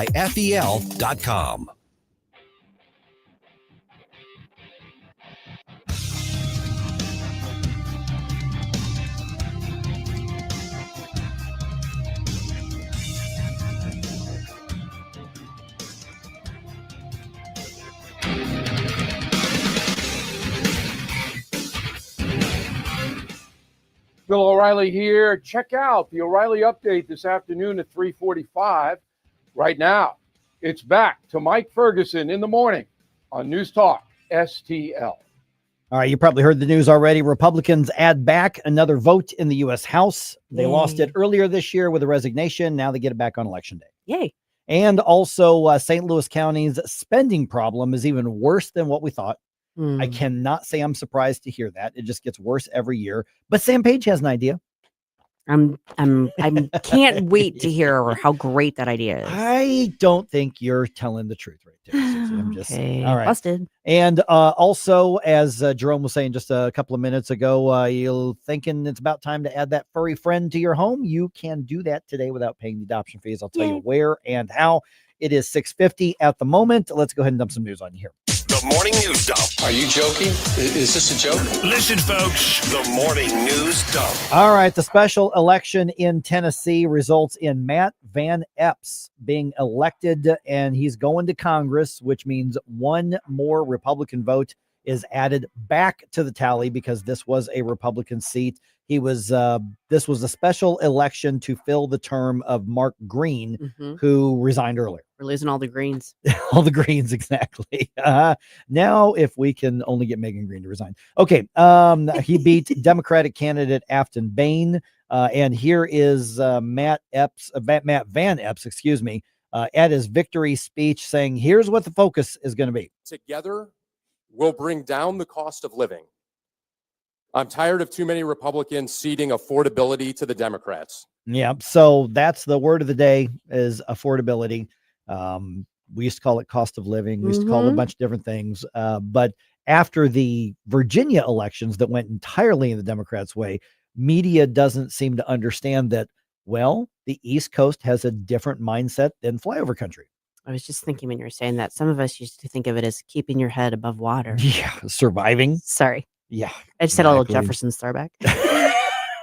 Okay. Oh, my goodness. All right. The Democratic-run St. Louis County government is now facing an $80 million budget shortfall in 2026. That is according to County Executive Sam Page, who wants to use NFL Rams settlement money and, of course, some tax increases to make up the difference. Did you notice what was not in that sentence anywhere? Stop spending. Yeah, Mhm. that wasn't anywhere in that sentence. The Republican minority on the county council, and to be fair, at least one of the Democrats, they say that major spending cuts need to happen. This is common sense. This is the mathin'. Because Sam Page's math ain't mathin'. Go figure. Yeah. Well, he's a doctor, not a mathematician. I think he's doing his anesthesia on himself. Part of the 2026 county budget could be voted on as early as next week, although the entire budget will not be, but there could be parts of it. Okay. Oh, goodness. All right. The former president of Honduras is now released from a U.S. prison after receiving a pardon from the president. Juan Orlando Hernandez was sentenced last year to 45 years for helping drug traffickers move hundreds of tons of cocaine to the U.S. But he's a free man now after Donald Trump granted him a full and complete pardon. The president said he took the action because he believed the former Honduran president was set up. His pardon of a convicted drug trafficker comes at the same time as the Trump administration is taking military action against drug runners in the Caribbean. Greg Clugston, Washington. At the very least, it's a weird look. I was just going to say it's an odd juxtaposition. It's a weird look. Yeah, it makes you do a little double take there. Now, if in fact he was set up, if in fact there's some justification for that, and I just don't know, then I get it. But yeah, right now in this moment, it does seem a little odd, but I suspect there's more going on than we're really seeing. Still a weird look. It is a weird look. Yeah. I'm not denying that. I'm Issues just the saying, pardon in between the missiles. Yeah. Like I said, I suspect there's a lot more to this that we're not seeing. We're just seeing the tip of the iceberg. There's a lot of stuff going on underneath, but this is the surface. But it is a weird look. Yeah, it's 14D chess is what. No, I'm not even saying that. I'm not even saying that. I'm just saying we're not always privy to some of the information that the people in charge are operating with, and there may be some very solid strategy going on here. All right, President Trump holding a cabinet meeting, 9th cabinet meeting of this term. And then speaking with reporters at the White House, the president says the administration is working on a health care proposal. And of course, this is coming as the tax subsidies for Obamacare is set to expire this month. The money goes to the insurance company. I want the money to go to the people. Let all the money go to the people. And let the people go out and buy their own health care. And of course, the Democrats are still demanding that we just keep those subsidies going. I think one of the votes that's coming up here pretty shortly would be a 2-year extension of everything as is, including the cost inflating Obamacare subsidies. Mm-hmm. Yeah. I think the Republicans have the numbers to go, yeah, no, we're not. Yeah, I don't think that's happening. I mean, there's probably going to end up being some sort of compromise that we're not particularly thrilled with. I suspect you're right about that. All right. And I hope that happens after I've begun my vacation at the end of the month. Okay. Just saying. A landmark ruling from a Texas court. This is interesting. Michael Harrington has the story. District Judge Sidney Fitzwater has ruled that prisons cannot house men who are living as women with inmates who are actual biological women. The decision is a victory for 2 female prisoners at the Federal Medical Center Carswell in Fort Worth. The facility houses inmates who are suffering from physical or mental disabilities. The plaintiffs say several men living as women have been harassing and abusing female inmates. Go figure. Yeah. That's interesting because there's about 3 or 4 of those suits pending and that have gone the other way. Mm-hmm. But most of those have been in like the DC District Court and a couple of other more blue districts, if you will. But yeah, when you think about that from Now, given the different results of these, is this one of those things that eventually is going to end up before the Supreme Court? You betcha. Yep. And I have a feeling that they will probably make the right decision given the current makeup. I think so. Yeah. I think so. But I mean, I hope they do. Yep. We'll see what happens there. All right. The St. Louis County Animal Shelter in Olivet is waiving adoption fees today. Yep. While the overcrowding, it's not as bad as it was before, but it's still a thing, without a doubt. They need to find foster and permanent homes for all of the critters. So all the animals that are up for adoption and also fostering, they have been spayed or neutered. They are up to date on their vaccinations. They are microchipped, and the shelter is open until 7 p.m. tonight. All right. And that is a fantastic deal because of the time it takes normally. Right. So you are basically, fresh out the go, nothing else to worry about. Yep. So you Sweet. can look that up on the county's website or just go out to the animal shelter Yeah. and all of it if Yeah, you want. you can. Will Wilson Contreras remain a Cardinal? Yeah. Question. Multiple reports now say that he's let the team know he's willing to be traded if he likes the team they want to deal him to. He's got a no trade clause in his contract, but reports say he would waive that for a team that is the right fit. Now, let me tell you, baseball terminology, baseball vernacular, right fit is basically baseball talk for any team that could actually go to the playoffs. Yeah. That's essentially what we're looking at.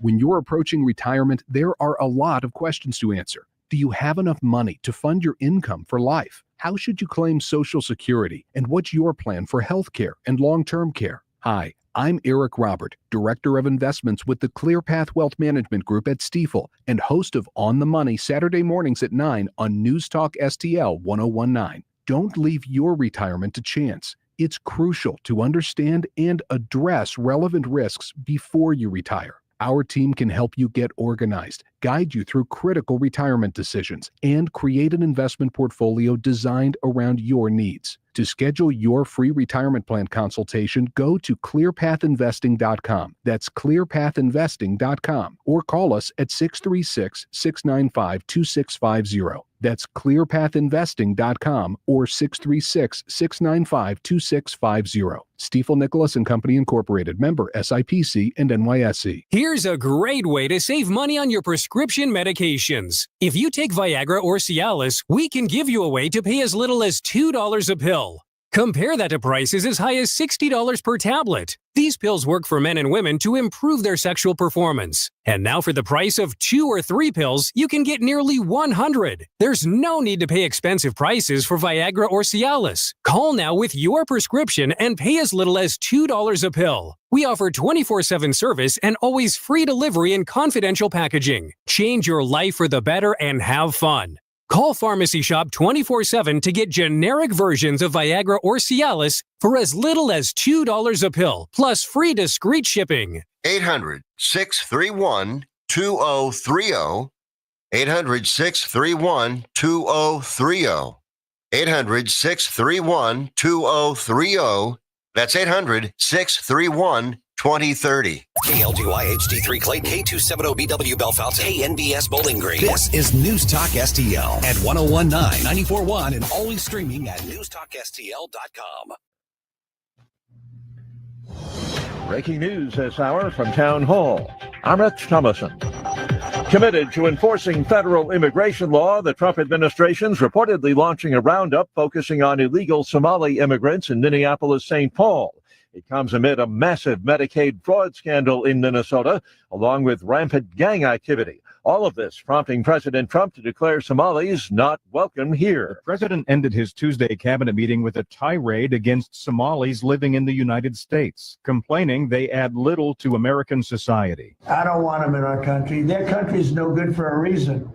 Their country stinks, and we don't want them in our country. I could say that about other countries, too. In recent days, he's described Minnesota, which is home to the largest Somali community in the U.S., as a hub of fraudulent money laundering activity. Greg Clugston, Washington. President Trump has officially terminated all pardons or communications signed by the infamous Otto pen during President Biden's term in office. In Tennessee. What a night. We did it. He certainly did. Republican Matt Van Epps has won the special election for a U.S. House seat in a very close race with Democrat Afton Bain. Van Epps defeated Democratic opponent and state lawmaker Afton Ben to keep the 7th congressional district in GOP hands. President Trump backed Van Epps. The special election followed Republican Congressman Mark Green's resignation this past summer. This congressional race saw a surge in spending. Correspondent Andrew Stewart. Official winter still several weeks away, but it's already looking a lot like winter across parts of the Northeast, where a storm dumped as much as a foot of snow in some spots. This round of winter-like weather left its mark from Ohio to Maine. Dow futures up 116 points. NASDAQ futures ahead 50 points. More on these stories, townhall.com. This is Dennis Prager for AmFed Coin and Bullion. There's something about the feel of a gold coin in your hand and the way the light reflects off its intricate details that has always captivated me. Nick Grovich, AmFed's owner, turned that same passion into his livelihood. Nick began collecting coins as a teen, and that interest grew into a nationally respected business offering only the finest quality coins at the most competitive prices. But the truth is that although Nick is a rare coin dealer, he doesn't believe in rare coins. Rare coins do not make sound investments, but they do make dealers a lot of money. See, that's part of what I respect about him. AmFed specializes in buying non-performing numismatic coins and turning them into gold or silver investments that provide liquidity and perform competitively against the market. Whether you're buying or selling, call 800-221-7694. That's 800-221-7694. From the Michaels Flooring Outlet Weather Center. I'm meteorologist Chance Koch with your first alert forecast. Temperatures going to continue to climb towards the upper 30s today, partly cloudy skies. Eventually, as we head towards the late afternoon and early evening hours, we could see a little bit of a wintry mix across the area. Overnight lows cool back down towards mid-teens across much of the area, then partly cloudy and dry as we head off throughout the rest of the week into the upcoming weekend. Temperatures into Thursday cooler, only looking at afternoon highs into the lower 20s across the region. In the first alert for Weather Center, I'm meteorologist Chance Koch. This hour of News Talk STL is brought to you by Rodney and Jen Wallner and the entire Wallner home selling team at Berkshire Hathaway. Call them today at 314-810-SOLD. 314-810-SOLD. Looking for treasures from the past? Discover Mimi's Antiques Attic, your locally owned and family-operated treasure hunt destination. Explore 16,000 square feet of antiques, crafts, collectibles, and designer items across 225 unique rental spaces. Open Monday through Saturday, 9 to 7, and Sundays, 10 to 6 at 1000 Warrenton Shops in Warrenton. Mimi's Antiques Attic, where every visit uncovers new treasures. Do you owe the IRS $10,000 or more in back taxes? Are you being audited or investigated? Has the IRS sent you a letter demanding payment? You may not owe what they claim. Make this free call to the tax doctor now. Let them negotiate with the IRS on your behalf. 800-240-4586.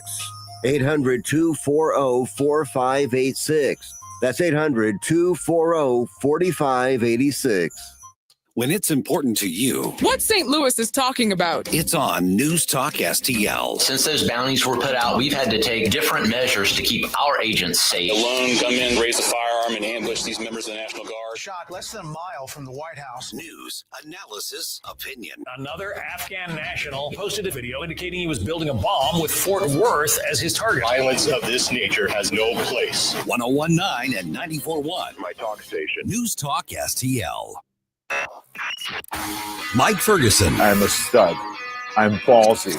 I don't take no from anyone. Susie Moore. I disagree on his assessment of the situation.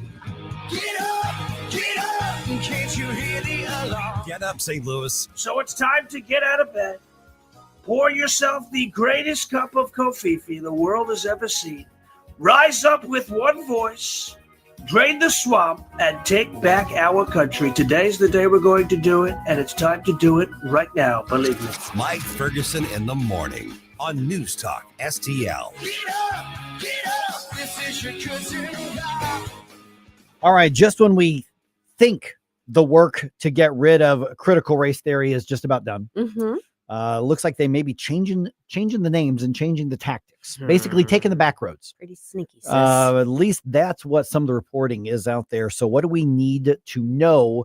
And the big question is, does that mean we have more work to do still? Thinking we've made more progress than we've actually made. Maybe not. We're now joined by Sarah Holliday from the Washington Stand. And Sarah, appreciate you being on the program. I was reading your article on this yesterday, and I got to tell you, I do this for a living. And even I was saying, wait a minute, I thought we had eradicated this here in the red states in this area. But it looks like there is a pushback, but it's not a direct, we think you're wrong, we're going to push back and win. It's changing names, changing titles, looking at different ways to get kind of the same concept back into schools. What's kind of that foundational understanding we need of where we are with the debate over things like critical race theory? Well, first of all, thanks for having me on. Well, and honestly, you hit the nail on the head. That's exactly what is happening. We're seeing a similar issue, which right now we have critical race theory as a concern, right? GOP states have been actively fighting this agenda, trying to get it out of their schools. And this is where we have Media Literacy Now. That is a nonprofit that was flagged by the Conservative Foundation for Freedom Online. They released a report, which is what I covered in my article.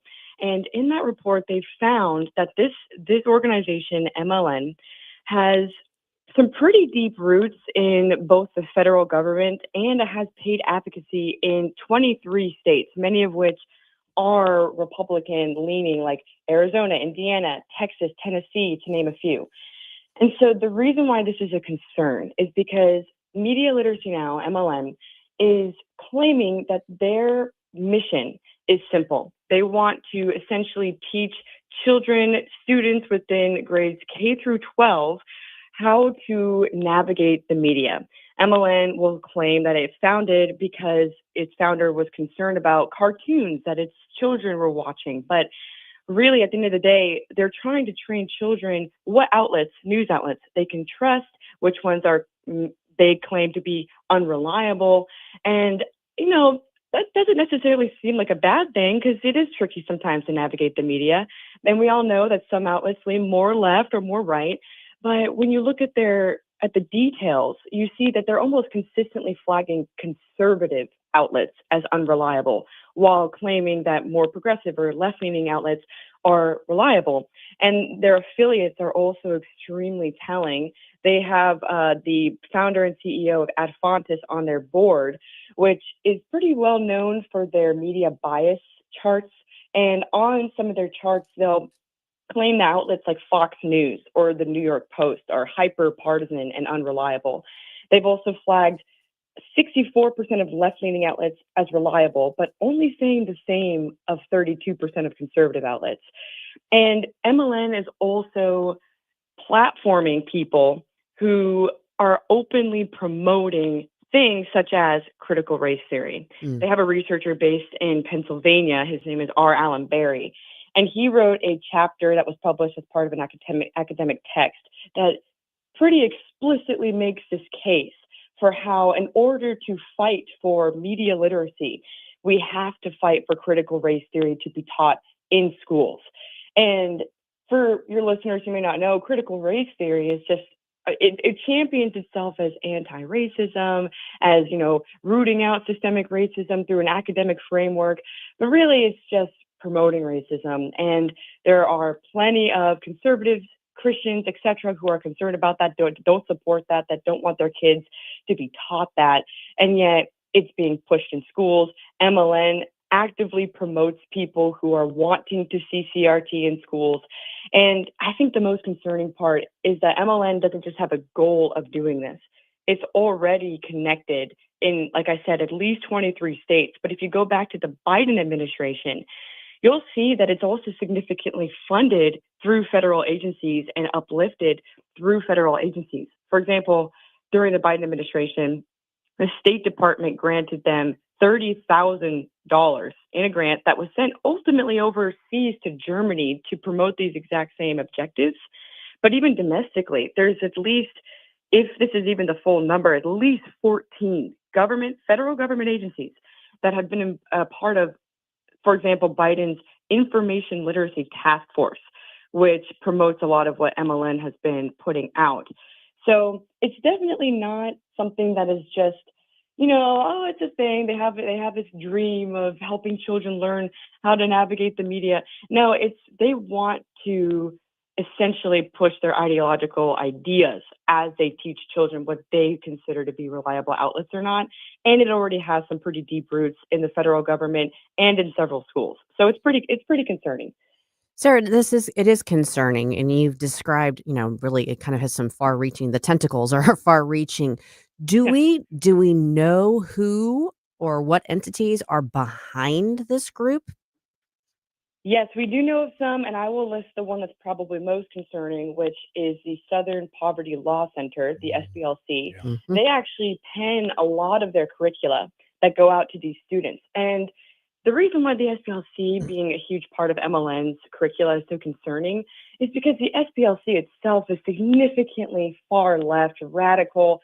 Anybody that they deem conservative Christian that opposes their views is not just wrong from their eyes, but maybe even evil or hateful. For example, the SPLC puts out these things called hate maps. And, you know, I'd like to just brush it off as something that they do that doesn't affect anybody. But unfortunately, it directly affects a lot of people, including the organization I work for.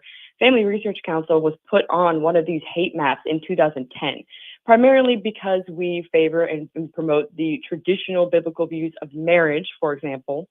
And the SPLC considers that hateful. So we're put on this map. And 2 years later, in 2012, a person came across that map, saw us on it and other organizations, and decided that that was not okay. He created a plan. He came to our organization, but had a couple different organizations on his list for that day, armed with a gun and with a plan to irreversibly harm as many people at our organization as possible that day. All because he saw us on this hate map. And thankfully, he was stopped. He's in prison. But it just goes to show how the SPLC is actively putting this idea into people's minds that there are groups out there that they disagree with. But that's not okay to just say that you disagree with them. They're putting out information that is actively vilifying people that don't have the same worldview as them, such as Family Research Council, the Alliance Defending Freedom, even Moms for Liberty. I mean, just moms who are concerned about their children and them not being indoctrinated are now officially an enemy and a hate group because they differ from the SPLC. And this group is supported by MLN. It is affiliated. It works directly alongside MLN. And so I'd like to say that media literacy training can be neutral. And I think maybe it can be somewhat more neutral. As researchers have expressed, media literacy in and of itself is not evil. But when it's utilized as a political weapon to promote an ideological push, whether it's from the federal government or from this nonprofit exclusively, then it is a problem because it's going directly into schools. And yes, children are going to be exposed to different worldviews in schools no matter what. There's not really anything we can do about that. But we don't have to be putting thousands, if not millions, of taxpayer dollars towards a nonprofit that doesn't even hide its ideological bias that does not represent a majority of this country. We are visiting with Sarah Holliday. The article at the Washington Stand is Report Warns Critical Race Theory Could Be Worming Its Way Back into Classrooms. And I'm going to shortchange on time on this one because we just got a minute or so left. Sarah, how successful has this sort of clandestine effort been to get this this sort of push into the classrooms? Because a lot of people would say, oh, I know that happens over there, but that wouldn't happen in my area school. How successful are they in getting this end run around the efforts, like in Missouri, to get rid of critical race theory? Yeah, I would say for MLN specifically, the very nature that it has paid advocacy and it's in legislation within, a range of 20 plus states, and many of them being Republican led, is demonstrating how they definitely have at least somewhat of a foothold. I mean, they have influence in Germany that is backed by a federal grant. So they've definitely made some strides. And I think another concerning aspect is that there are people within government, GOP leaders who have expressed that they were not aware that MLN was pushing this when they, let's say, passed legislation that promotes MLN's campaign. So they have definitely made a foothold, but I think that the fact that it's being exposed is encouraging. All we got to do is just pay attention, keep our head on a swivel, and really read the fine line. Policymakers, do what you need to do to read that text. I'm not a politician, but you guys need to make sure that you're really looking through every little detail and asking deep questions. Policymakers can do that. They can warn educators. They can warn parents. Parents can get involved in their schools to ask questions and to confront what they might suspect to be this creeping into their own classrooms. Everybody's going to say, no, that's not going to happen to me. It's not going to affect me. But the sad part is that it could worm its way into any area if we're not diligent and discerning. All right. Once again, the links to all of the receipts are in the article itself. We connect with you in the Washington stand. How, Sarah? Thank you so much. And you can contact us through frc.org or washingtonstand.com. All right, great. Thanks, Sarah. We'll talk to you again soon. Thanks so much. Thank you. A Missouri lawmaker wants to make it clear you cannot marry AI. What? Mm-hmm. Well, it's actually a little more complicated than that. We're going to explain coming up at 7:20.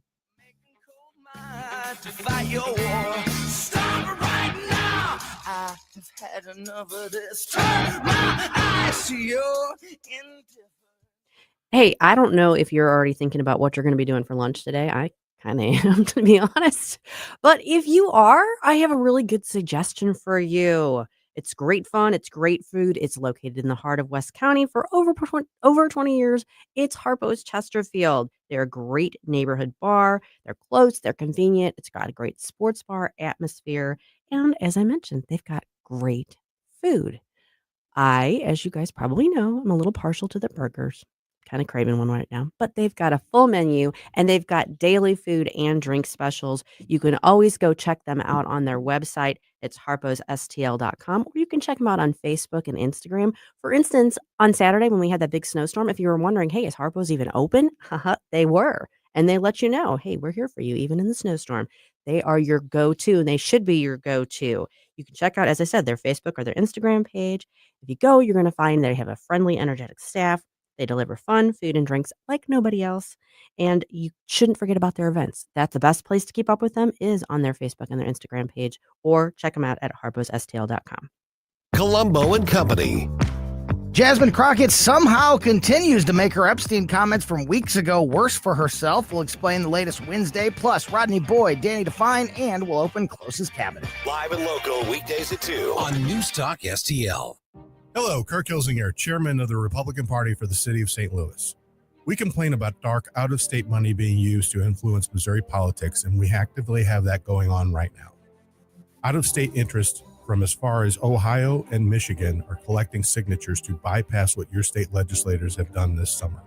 We request you decline to sign these petitions. For more information, see us at stl-gop.com. Paid for by St. Louis City Republican PAC, Curtis Farber, Treasurer. Do you own a timeshare? Well, face the facts. You made a mistake. You made a bad purchase. A timeshare is not an investment. It's a money pit that continues forever. If you use your timeshare, that's great. But if you don't and you want to legally get out of your contract, call my friends right now at the Timeshare Exit Hotline. They're an experienced team of lawyers who help good people like you get out of a timeshare contract that they just don't want.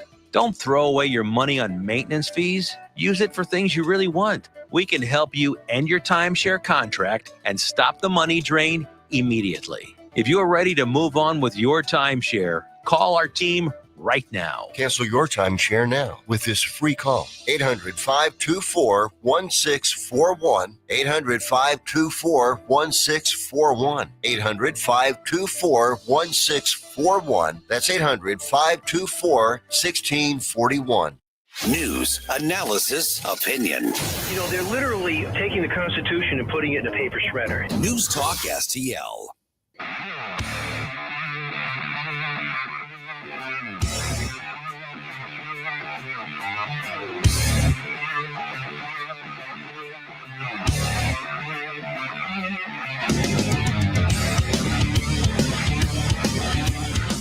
Hey everyone, this is State Senator Nick Schroer. I am the host of Stand and Fight every Sunday night. Right now, let's hear more of Mike Ferguson in the Morning Show here on News Talk STL. You know, this is Wolfgang Van Halen. I did not know that. Eddie Van Halen's son. But I like it. Yeah. And his band Mammoth. They were actually just in Chesterfield's factory last week. I did see that. I wanted to go to that so bad. I was just so tired because there were actually very few tickets left, but there were a few tickets left. I'm like, you know what? I could go sit literally in the back row of the factory. But man, I kind of regret not going, even though I was pretty tired. That'd be a great show. That would have been a fantastic show. Yeah. All right. Okay. So as Susie said a minute ago, no, you cannot marry your AI girlfriend. Well, at least that's the proposal. ruining my prospects. I here. know. I'm just no saying. pun intended. Okay, That's the proposal. that's the proposal. Okay, so it's actually a little more interesting and nuanced than that, which we'll get to in just a minute. But now that we are in between election days, having had one, Susie, what are the top go-to articles we should check out on Red State? This is the Red State Rundown. Okay, number one, you really want to check this out. I don't know if you got to see much of the cabinet meeting yesterday, but they each spoke, and Secretary Rollins, she was front and center. Mm-hmm. She dropped the hammer. She said there's no funding for states who refuse to share SNAP data. This is the Trump administration's effort to kind of cut down on waste and fraud and abuse. And guess what? The blue states don't want to share their information. So she's saying, fine, no share, no money. I Check wonder that one out. why they would be hesitant. That one's at the top of the page right now at Red State. Go check that one out. Also by Jennifer Oliver O'Connell, who wrote that one. This one is kind of cool. Smarter than a college freshman, University of Alabama student redraws Senate maps, gets federal approval. This 18-year-old kid drew up potential maps because Alabama has to rework theirs. We're sent talking them- state Senate. State. Yeah. Oh, no. U.S. Senate? U.S. Senate. No. Yes. State Senate. State Yeah, Senate. yeah. U.S. Senate maps don't matter. Right. Yeah, sorry about that. But sent them into the district court, and the district court said, you know what? This is actually a good solution. So they're being considered. Kid's 18 years old. Interesting. And yeah, so that's an And I'm interesting not read. even going to make an Alabama joke. Well, go check it out if you want to know more about it, how that actually came to be. And then this last story here is really kind of scary. Very close call. Delaware University student found with machine gun plans for major terror attack. This guy had this whole thing all mapped out. This 25-year-old Delaware student. Not good. Man. All right. Redstate.com. All right. A Missouri lawmaker proposes basically what we're talking about are foundational regulations on AI. But it's a little, because you see the headline and you can get really snarky with it. No, you can't marry your AI girlfriend or boyfriend. And sure, there are some jokes to be had, but it actually, once I started digging into the article, it really was kind of one of those, because you start off by saying, gee, is it a problem? Is there a big problem? Are there a lot of dudes out there trying to marry their AI chat box or gals, right? Or non-binary chat, whatever you do now. And there probably are a few freaks out there, but just few incels out there. But the bottom line is that's not really what this is all about. Okay, well, what's it about? Yeah, it's about the role of technology and the role of humanity. Mm-hmm. And this is interesting. So KMOV's Hannah Falcon interviewed Representative Phil Amato, who filed the bill. And here's part of the story from KMOV, which you can find on KMOV's social media right now. We don't want to stifle creativity, but at the same time, we know that AI needs some guardrails on it. St. Louis Representative Phil Amato is crafting a bill that would define what AI is by telling us what it is not. It cannot get married. It cannot be on the board of directors. It can't be your boss. The bill reads, no AI system shall be granted the status of a person. And it was crafted with the help of an AI researcher and developer with the intention of laying the foundation as AI continues to evolve. Amato's bill would hold the people who developed the chatbots responsible for any potential harm. You can't just abdicate responsibility and just say, well, this was done by AI. Some human being has to be responsible for pushing that button in the first place. Yeah, because there are now sites where people are going to AI programs in order to get human interaction and advice and guidance. Now, except for it's not human. Exactly. For instance, I mean, I've already read a couple of stories where some churches have used an AI generated sermon. Okay. Now there should be nothing illegal about that. It's dumb. I would never go back to a church, but people are leaning on these sorts of things. And so when Representative Amato, and I actually don't know him, I've never met him. But when he talked about you can't have a human status, you can't be on a board of directors, you can't be, and that sort of thing, that I thought was the sort of, that's what you mean by that. That's why I say there's nuance. No, it is. It's preemptive. And I actually kind of like this because we've seen over the years, on occasion, some sort of special group suing to accord person status, personhood to any animal. Yeah. An elephant or tree. Yeah, even trees. We've seen that. Now, I mean, those are kind of like fluke type situations.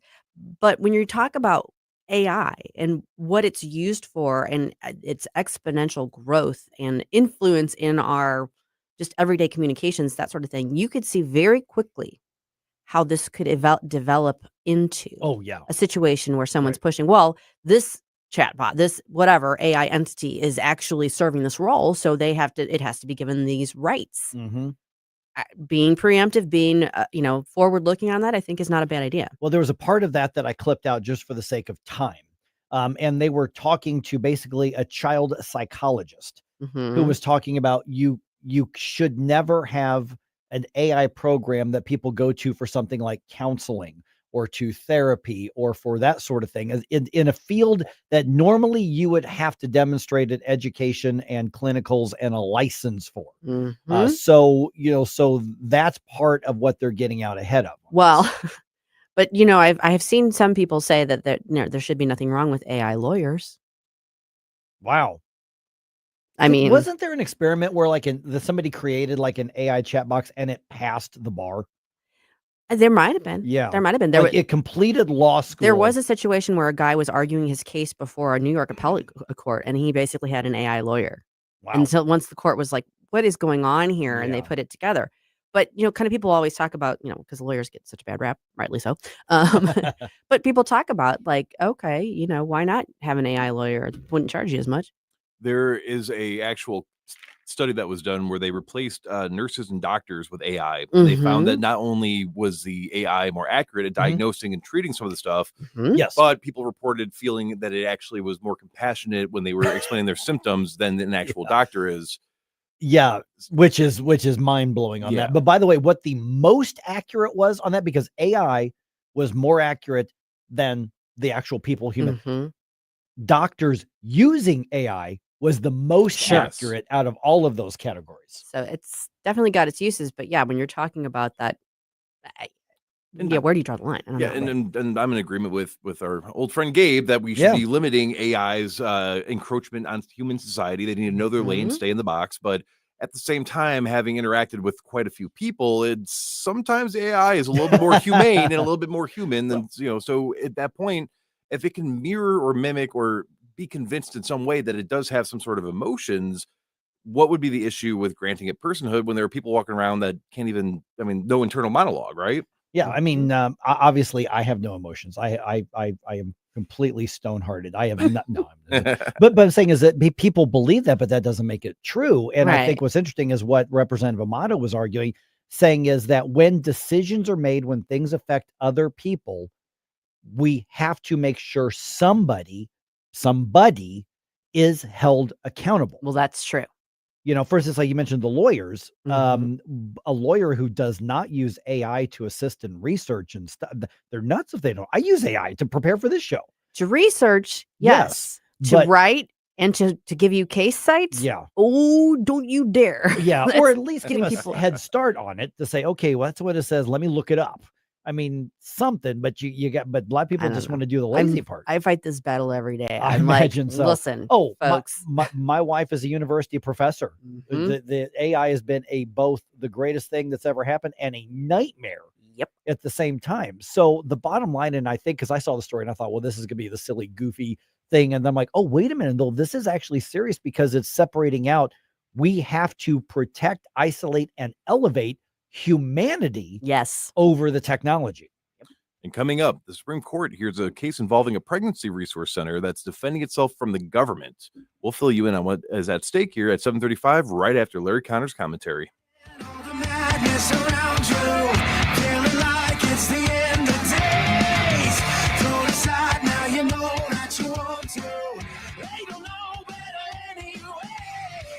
Mike Ferguson. This man is crazy. Susie Moore. The best is yet to come. On NewsTalkSTL.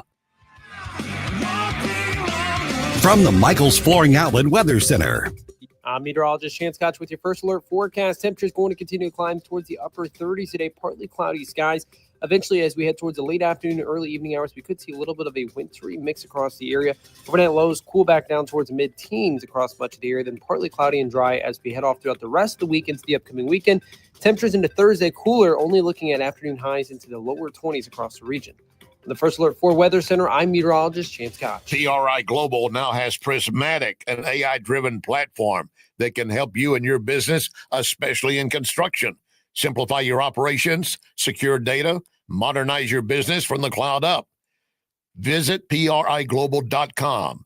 Innovation with talent and technology. People, process, platform. PRI Global delivers all three. Check them out.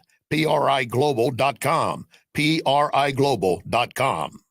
Larry Connor's Commentary, brought to you by Vincent's Jewelers, offering a wide selection of jewelry, including lab-grown diamonds, affordable earrings, bracelets, necklaces, and rings, up to 75% off their natural counterparts. Visit Vincent'sJewelers.com. This is Larry Connor's Commentary on News Talk STL. Today's commentary is for those who refuse to say Merry Christmas, and for those who don't want you to say Merry Christmas. Consider moving to Portland, Oregon. At that city's 41st annual Christmas celebration, strike that, I can't say that. The city's 41st holiday celebration, numerous speakers had remarks before the 10,000 lights were turned on to highlight they decided they couldn't use the word Christmas, so they just referred to it as the tree. And to make sure the audience understood, there was no nativity scene. There was a Santa Claus. There was a woman draped in a Palestinian flag, but no one said Christmas. This is a real-life parody of the 1997 Seinfeld episode where George's father creates the Festivus pole, a simple metal pole serving as a holiday reminder. Well, like in Seinfeld, in Portland, no one had the courage to say Christmas tree. So now the tree is in place, brightly lit, but just recognize, just like the Festivus pole, that's all it is, a tree, a 75-foot tree, signifying nothing. Bah humbug. Get more Larry Connors on Larry Connors USA. Tonight at 6 on News Talk STL. Cooking a pizza using coal, that's creating an amazing pizza. Only one place to get it, Napoli Brothers Pizza and Pasta in the district at Chesterfield. Try it. You can thank me later. Also, don't forget that Lit Cigar Lounge is just a few doors away. Top-of-the-line cigars and whiskeys. TVs in every direction. Watch your sports while enjoying your drink and smoke. LitSTL.com. Tim Jones and Chris Arps in the afternoon. Johnny Tobacco, he's host of Wise Guys on Newsmax. The polls are saying that Kami Mandami is going to be the next mayor of New York. Well, you know, Chris, I don't know what they say out in St. Louis about polls, but here in New York, we say polls are good in two places, strip clubs and firehouses. You know what I'm saying? So, yeah. Tim Jones and Chris Arps, weekdays at 4 on News Talk STL. Columbo here for my friends at Bluff City Outdoors in Alton. The knowledgeable staff at Bluff City has served the St. Louis outdoor community for decades, and they can take care of all your bow hunting needs, all your trapping needs, all your fishing needs, and more. Plus, while you're there, you can schedule a trip with a local fishing guide and shoot in their archery range. Bluff City Outdoors is open 7 days a week, 1 mile east of Fast Eddie's at 2813 East Broadway in Alton. Follow them on Facebook and at BluffCityOutdoors.com. If you have a phone, you have a radio. I listen to News Talk STL on the app driving to work. Download the News Talk STL app. You got to get the News Talk STL app. Love the app. Can listen anywhere in St. Louis. And listen anytime. News Talk STL right on my phone. Anywhere.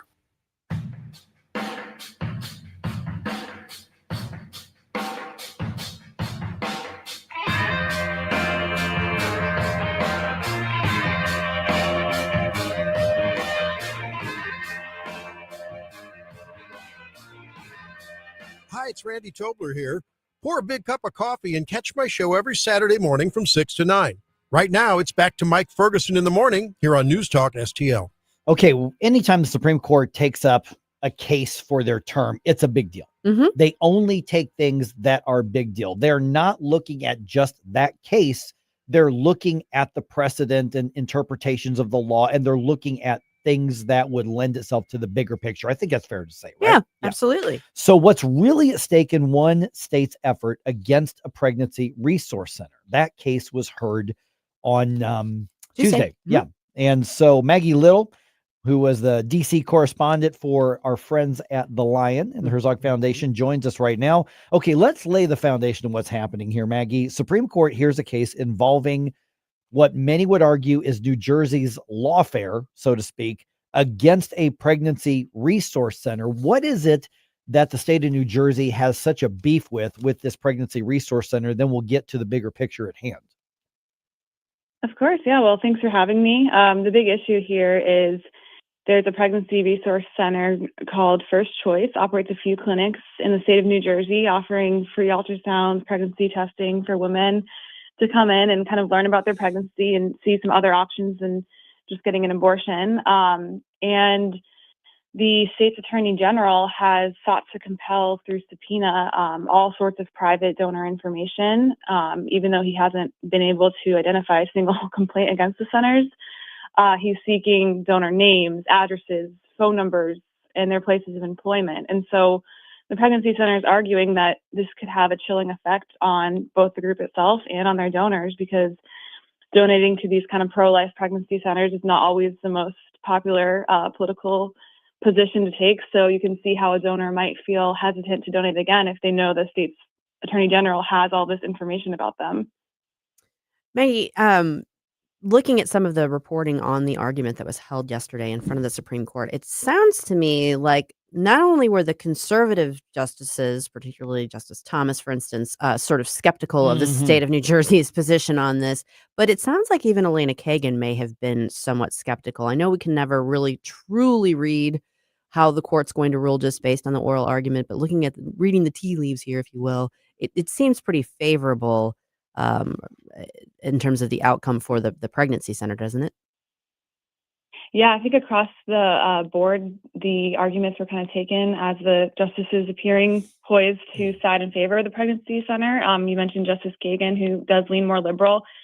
Even she disagreed with some of the claims that the attorney general was making. He had said in his briefs that the subpoena was just simply a request for donor information. And she said, ordinary people or donors aren't going to see a subpoena as just a mere request. Justice Clarence Thomas agreed that he'd never heard of a subpoena request. I mean, this in Latin literally translates to under penalty. So that's not how donors are going to exactly see this.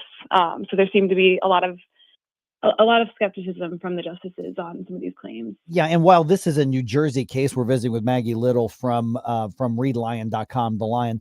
And so let me say, okay, well, this is a New Jersey case, those scoundrels there, but this has potentially a national picture.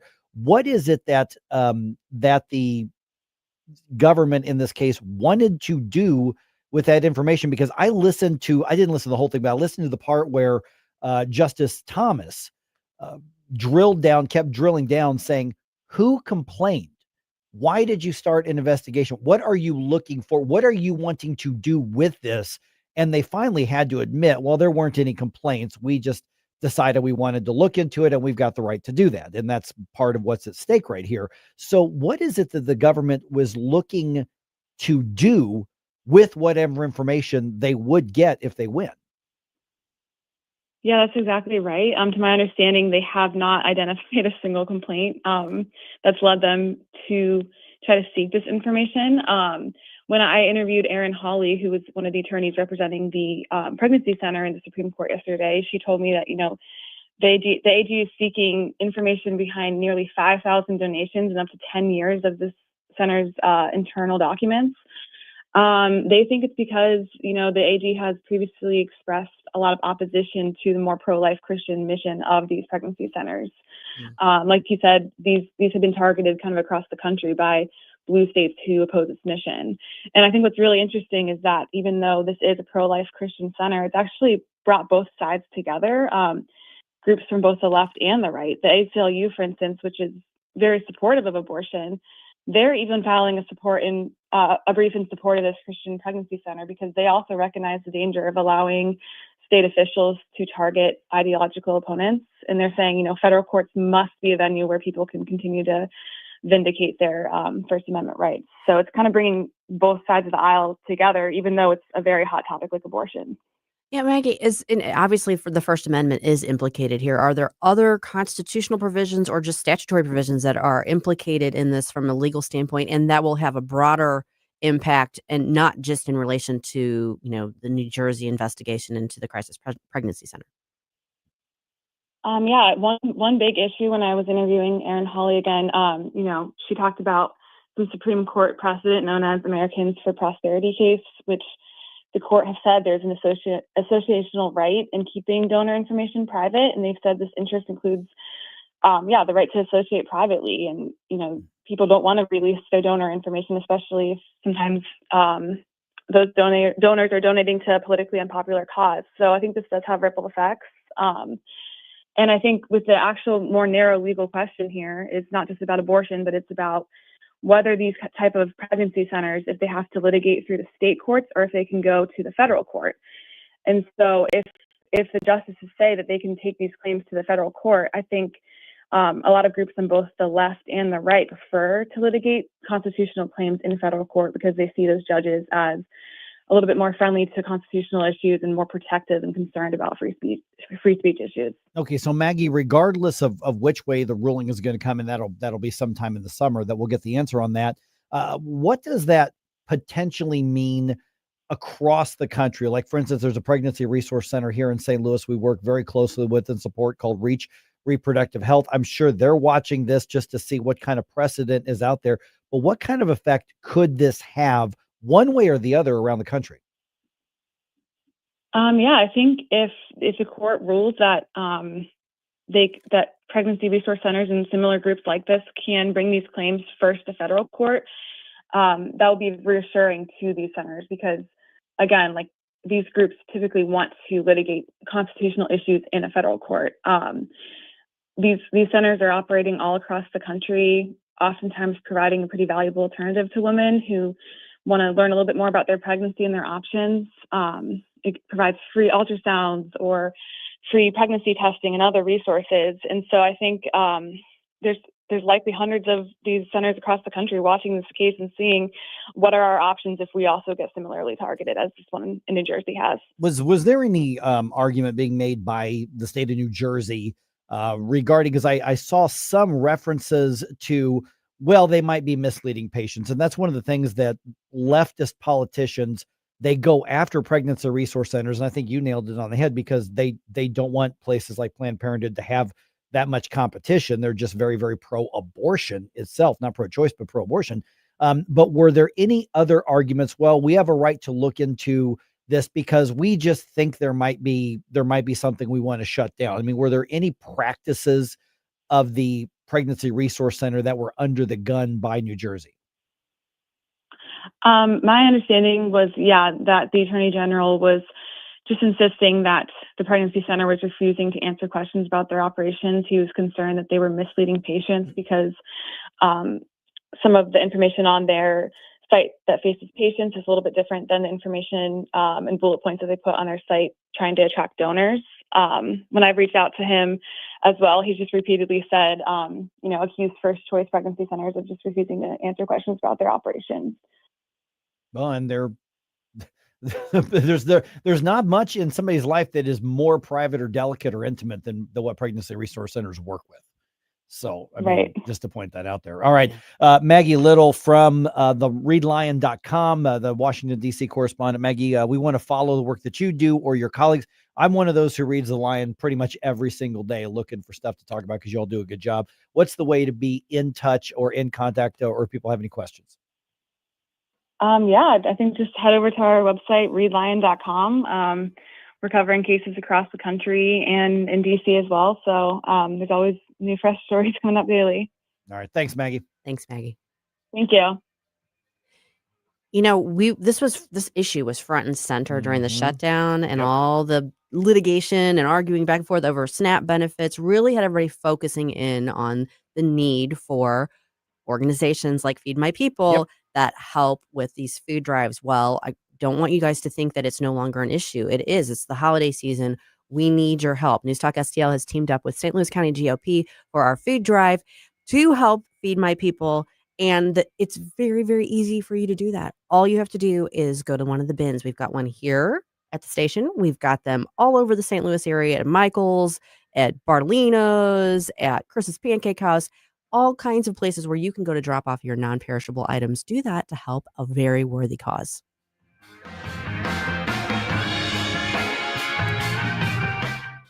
Mike Ferguson in the morning. The strong protecting the weak and the good defeating evil. On NewsTalk STL. This December 13th, join wreaths across America at Belle Reve Gardens Cemetery as we remember the fallen, honor those who serve, and teach our children the value of freedom. Help us lay remembrance wreaths on the graves of our fallen heroes. Sponsor a wreath, volunteer, or bring your family to this meaningful tribute to our veterans, because every hero deserves to be remembered. Learn more and sponsor a wreath. Visit NewsTalkSTL.com.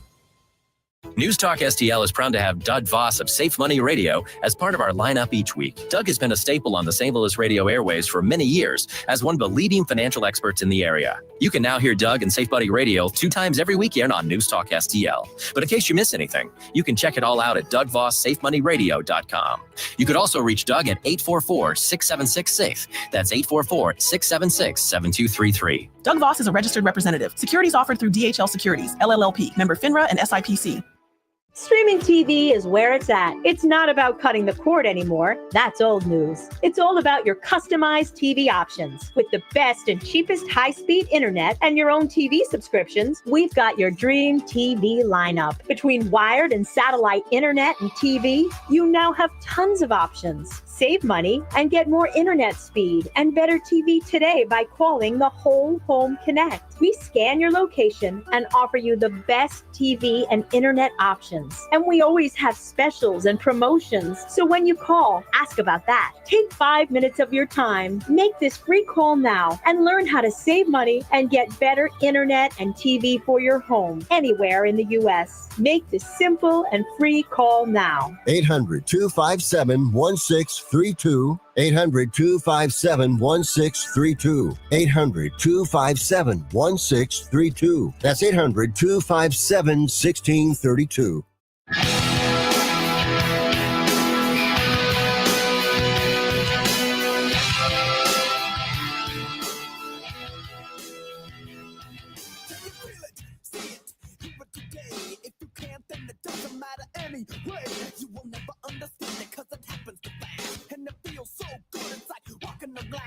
Hey, this is Todd Showalter. Join me on Saturday at 5 as I try to put some fun back into this dysfunctional radio station. It's the Right Mind Show with me, Todd Showalter, at 5 on Saturday. And, you know, speaking of dysfunctional, let's get back to Mike Ferguson in the morning. Tonight on the Hallmark Channel, it's Christmas in an Uber. He's a gorgeous former goat herder from a country no one can pronounce, who drives an Uber with his sickly pet goat Cecil riding shotgun. She's a gorgeous veterinary student with flowing blonde hair who needs an animal to practice on before Christmas break. Are you Adriella? I'm your ride. Don't worry, he no bite. Will a slightly smelly animal in the car give him a 1-star review? Or will the goat become the goat? He say very foxy. It's Christmas in an Uber tonight on the Hallmark Channel. I can't wait. And for those of you that are not watching the stream, you and my mom. If you needed a reason to join us on our streams, you could see Susie's whimsical reaction in real time. I love my Hallmark movie. Oh, man. Anyway. All right. Okay. So it's that time of year where everybody's doing like the reflections of the year sort of thing. Yeah. I saw a thing. Wow, boy, what was it? That I guess YouTube is going to get into the here's what you were looking at all year. You're going to start. That's going to show up in your year in review. Which means bad. I was going to say whatever rabbit hole you went down, YouTube is gonna, I guess, kind of put something because Facebook did that a few years ago, where they're like, "Hey, here's your year in review," and they took some of your most popular pictures on that. But I am going to traumatize so many YouTube moderators. I imagine so. Okay, so the Oxford Dictionary, they always do a word of the year or phrase of the year. Mm-hmm. You know, so in this case, Oxford Dictionary's word of the year. Skibbity. No, wasn't that last year? It was. Yeah, that was. I last don't know. year. The last few times we've talked about new words in the dictionary, that was one of the ones. And which I still don't know what that means. It just means skibbity. I think it just stands alone. Got it. Okay. But the word of the year, according to the Oxford Dictionary, is rage bait.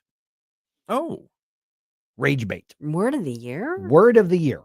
I mean, I've heard it. I think it has a use. I think it's a useful term. Yeah, I actually think it's accurate. Yeah, but I mean, like, I don't That's know. the word of the year. Word of the year. Yeah. I mean, I can see it because on two fronts, there are the people that are like these social media. They make their money by getting paid by social media. By clicks. Grifter. Yep.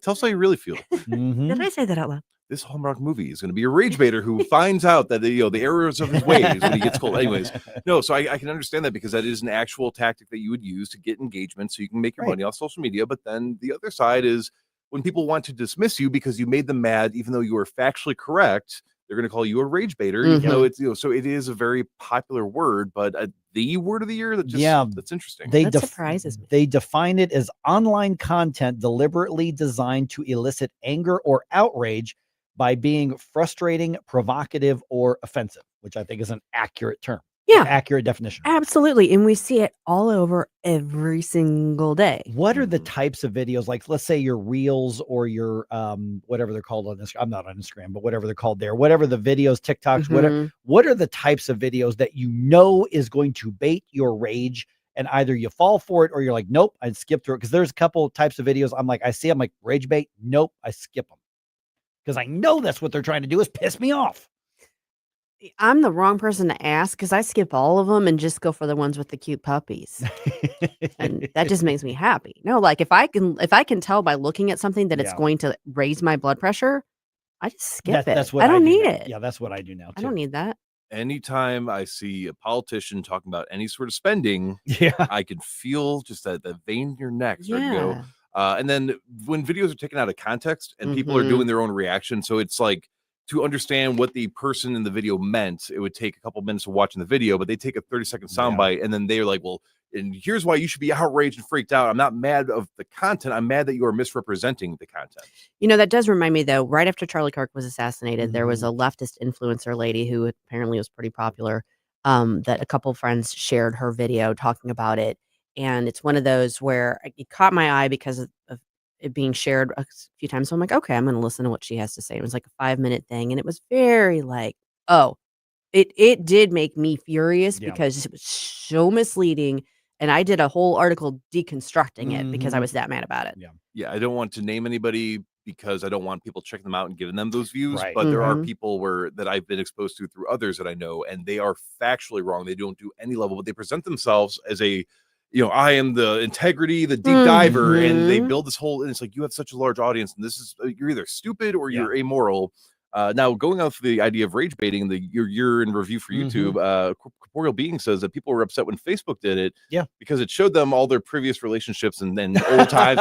So maybe this is YouTube trying to rage bait us. A little salt in the wind. Maybe that's it. But like, for instance, the types of videos that I go, nope, no way, because I would get caught in the rabbit hole are like the Karen videos. You know, the Karens who are just doing stupid, antagonistic, in your face, and somebody puts a camera up. Those just irritate me. Or the homeowners association president confronting you about your bush. That kind of stuff just drives me nuts. And there are so many also of basically the World Star things where it's just like, we're going to watch somebody just get the crap beat out of them. Those make me, I don't want to watch that. So I go, you look for the puppies. I look for the big cats. Well, I saw one this morning of somebody who they got to pet a cheetah, and I was really jealous. Oh, I like any like cute animal videos, anything like that. But you know what? Like an almost immediate turnoff for me, while I'm not going to watch, someone sitting in their car talking to the camera. What is with the car setting? Yes. You mean that you don't like it when somebody's filming themselves crying? Yeah. It doesn't even matter if they're crying. It could even be somebody who I agree with, but the car is the background setting. I am over. No. See, that makes me mad. Yeah. No, rage bait. But it's like the opposite. Rage repellent. There you go. See, I would also add on, there's a genre, and I don't go to TikTok, but TikTok spreads everywhere like a disease. And I do see that there are people that they go to other countries as tourists, and then what they end up doing is that they will inconvenience all the locals, because it's like, so there's one video I saw, the guy is on an escalator, and where he's at, if somebody's in front of you and you want to go around them, it's customary to go around them, and he's holding his arms out, big dude holding his arms out so nobody can get around him. They're trying to push past him, and he's and I'm like, that's what you went to that country to do. Yeah, you were going there and you're harassing the locals, and then if they think you're an American, you're making all of us look bad. Right. Now, I mean, those are all things that do make me mad, but if it makes me mad, I will generally avoid it because I don't need that in my life. Yeah. And so what I get a lot of are baseball videos. Yeah. It would be no surprise to anybody. By the way, the runners up of the word of the year, the other two, biohack. Okay, I know what that means. An attempt to improve or optimize your physical or mental health using things like drugs, supplements, or new technology. Okay. And then the other one was, and I've never heard of this, aura farming. Oh no. Yeah. Aura farming. Aura farming or aura farming is when you cultivate an impressive, attractive, or charismatic persona online to convey an air of confidence, coolness, or mystique. Or just be yourself.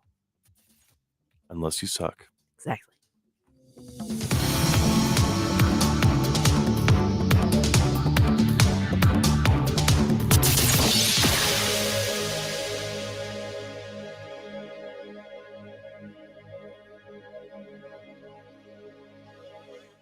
This holiday season, help Feed My People fill the shelves. NewsTalk STL and the STL County GOP are partnering for an annual food drive, November 10th through December 21st. Drop off your non-perishable food donations at all Bartolino's restaurants, all Chris's Pancakes and dining locations, and all 3 Michael's Flooring outlets, or at the NewsTalk STL studios. Hey, it's Larry Connors, and together we can make a difference for families in need. Visit NewsTalkSTL.com for complete drop-off locations.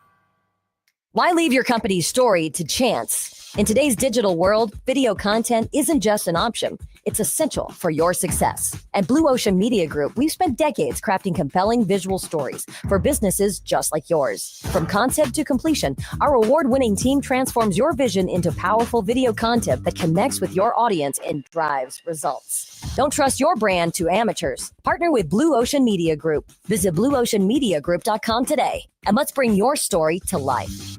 Is diabetes keeping you from enjoying life's special moments? At US Med, we understand the challenges you face, and we're here to help. With US Med, I can finally manage my diabetes without it managing me. US Med offers a wide range of services to simplify your diabetes care. Personalized care plans, convenient access to cutting-edge diabetes tech, and knowledgeable support. Plus, we'll check your insurance so your diabetes care may be covered at little or no cost to you. With US Med, I feel confident and control of my diabetes. I can finally live my life to the fullest. Don't let diabetes hold you back. Choose US Med and experience better birthdays, better adventures, better anniversaries, and better everything. Call now. US Med. Better service, better care. 800-515-2380.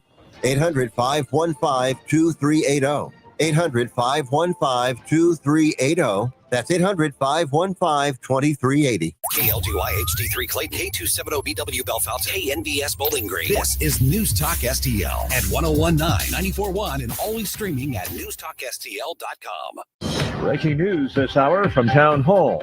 Amit Thomason. The voters of Tennessee's 7th Congressional District have spoken. In a special election, they've chosen their next congressional representative. First and foremost, I want to thank God for his guidance and grace every step of the way. Matt Van Epps will be heading to Washington. The people of Middle Tennessee stand with President Donald J. Trump. Republican Matt Van Epps addressing supporters after winning a special election in Tennessee, keeping the 7th Congressional District in the GOP column. A military veteran and former State General Services Commissioner from Nashville, Van Epps defeated Democratic State Representative Afton Bain. Correspondent Ben Thomas says Van Epps did have President Trump's endorsement. A high-level advisor to Russian President Putin describes talks between Russia and the U.S.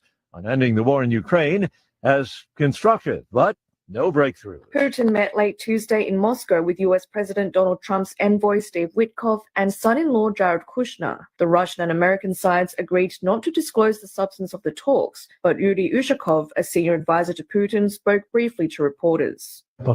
Some of the wording that was proposed to us doesn't suit us, so the work will continue. The meeting was another step in a renewed U.S. push to broker a peace deal that has been out of reach since Trump's return to office in January. I'm Nayan Kim. Secretary of War Hegseth is vowing to press ahead with strikes on suspected U.S.-bound drug-running boats in the Caribbean and the Atlantic.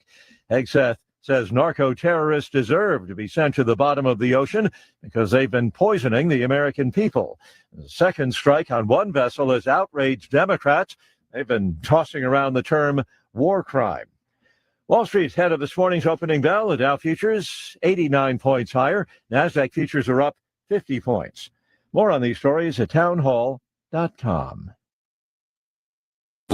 The following is not an actor, but a real-life story from Trinity Debt Management. My debt problem started probably about 2016. I needed my life to change financially. I called Trinity and I ended up joining based on high credit card bills and high interest rate. And my counselor at Trinity has been great, and Trinity has been helping me to get on the right path of paying off these credit card bills, bringing down the interest rate. They have consolidated my bills into one low monthly payment. And now I am finally getting out of credit card debt. So I just want to say thank you, Trinity, for showing me a better and greater path. If you're in debt and you need help, call Trinity at 1-800-990-6976. My name is Sharon, and soon I will be debt-free for keeps. 1-800-990-6976. From the Michaels Flooring Outlet Weather Center. I'm meteorologist Chance Scotch with your first alert forecast. Temperatures going to continue to climb towards the upper 30s today, partly cloudy skies. Eventually, as we head towards the late afternoon and early evening hours, we could see a little bit of a wintry mix across the area. Overnight lows cool back down towards mid-teens across much of the area, then partly cloudy and dry as we head off throughout the rest of the week into the upcoming weekend. Temperatures into Thursday cooler, only looking at afternoon highs into the lower 20s across the region. From the First Alert 4 Weather Center, I'm meteorologist Chance Scotch. This hour of News Talk STL is brought to you by Stifel, serving investors for over 130 years. Contact your Stifel financial advisor at stifel.com. That's STIFEL.com. Well, what is it? Well, it's a radio. It was indeed a radio. The entire neighborhood was turned on. The news, analysis, and opinion poured over me like a warm glass of Ovaltine. We triple dog dare you to have a Merry Christmas. From Gingham's Homestyle Restaurant, D. Gregorio's Food Products, RealtyNet Service Realtors, and News Talk STL. What was that? My radio! Now you can fly anywhere in the world and pay discount prices on your airline tickets. Book a flight today to London, Paris, Madrid, or anywhere else you want to go and pay a lot less guaranteed. Call the International Travel Department right now at Low Cost Airlines. 800-515-2397. 800-515-2397. That's 800-515-2397. Mike Ferguson, I'm sick and tired of smart guys. Susie Moore, Get out of here and stop playing victim. Get up, St. Louis. We have federal regulations that prohibit hunting duck, and yet it's legal to hunt humans. Mike Ferguson in the morning on News Talk STL. Okay, so the off-year elections are over for 2025. We have gone through that meat grinder. We made it. Do those results tell us anything about how the parties are approaching the 2026 midterms? Because there's the elections that happen and the rightful news coverage that happens of those elections. And then there's the let's sift out what is actual momentum nationally and what's actually just local elections. It is 8:05 right now. We are now joined by the one, the only, Mr. Chris Arps. You can hear every afternoon from 4 to 6 here on News Talk Says STL and see him on Newsmax pretty much regularly on there as well. So, Chris, let's start with the actual race in Tennessee. Matt Van Epps is elected. The Republicans basically defend and they reclaim a seat that's a red seat in the first place. I kind of thought it was nonsense that media was telling us it was a 1 or 2 point race, ended up being a 9-point race, which makes more sense. But what's the motivation for pollsters and media and politicians to constantly say, "Oh boy, Democrats could"? That was my best Randy Savage right there. Oh yeah, they could. Boy, the Democrats could really win this one. This is showing that blue wave that's coming when reality just didn't back that up. Mike, we know that the Democrats and the media are one and the same. And I think because of those victories in New Jersey and in New York and in Virginia, I think they were trying to continue that narrative that the Democrats have momentum and that there is a wave. And so they were really trying to juice up Ashton Bain for her to beat Matt Van Epps in this race. Look, he won by almost 10 points, 9 points. That's nothing to sneeze at in a special election in an off year right after Thanksgiving. So I think that blows out the narrative that the Republicans are hurting and that they're going to have a bad year next year. We don't know that. It's still a year away. But I think this kind of dispels that. A 10-point win in December after Thanksgiving in an off-year election is pretty good. Yeah, I mean, it's possible the Republicans can have a bad year, but we're not going to have a feel for that, right away. I mean, there's all kinds of nonsense we're going to get through before that. Republicans can have a very good year. We just don't know yet. Mm-hmm. And, also in this race, I think that it could have been closer, but the Democrats just had a completely flawed candidate. I mean, they made them. I mean, this woman is supposed to be running in a district that has Nashville in it, and she says she hates country music. She hates Nashville. She talked about that she wanted to defund the police. I think her campaign also made a mistake when they brought in Kamala Harris and Jasmine Crockett and AOC to come campaign for her. Look, they are Democrats, and I know they wanted to try to juice up the turnout for the Democrats, but I don't think most Tennessee Democrats are supportive of those three, and I think that was a fundamental mistake for them. But if they would have had a more moderate candidate, I think this race could have been closer. Okay, so yeah, let me follow that, because first of all, you're just demonstrating again why you're so much of a nicer guy than I am, because you said you've got a flawed candidate. Earlier today, I just said she cray. Okay, she's nuts. But then, again, bringing in Jasmine Crockett and AOC kind of reinforces all that. So you would think that the Democrats in the Mid-South, I mean, literally in Tennessee, they would say maybe a Jasmine Crockett type isn't going to sell here. Why do they continue their primary voters? Why do their supporters, why do they continue to gravitate towards what John Kennedy calls the loon wing of the Democratic Party to represent them? I think they thought that Republicans didn't have a lot of momentum. There wasn't a lot of enthusiasm. The enthusiasm this year seems to be on the Democrat side. Nashville is a heavily blue area. And I think they just felt that if they brought in those three, that they could juice up the turnout in Nashville. The Republican turnout would be down and they could sneak away with the win. Of course, that scenario did not happen. I think the Republicans made a mistake in this campaign. I think they should have brought President Trump in to campaign. They did a tele-rally with him over speakerphone. Mike Johnson, the speaker, was there. There were some other notable Republicans that campaigned for him. But I think they should have brought President Trump in. And I think that him winning that district by 22 points, I think Van Epps could have won by 15 points, could have added an extra 4 or 5 points to his total if President Trump would have came in and campaigned. And I think this shows an overall thing that the White House needs to get President Trump out of D.C., get him out into the heartland among the people, talk about the big, beautiful bill, talk about how you're going to lower prices soon before the midterm elections come. I think President Trump needs to get out of D.C., campaign among the people. Okay, so now we've got the whole, what are the takeaways from the race? What does it all mean? And of course, the media pundits, the reporters, they want to say, well, here's what happened in New Jersey. Here's what happened in New York City. Here's what happened in Virginia. And now here's what happened in Tennessee. And they want to tell us what this all means. How connected are these, or are these simply state and local elections?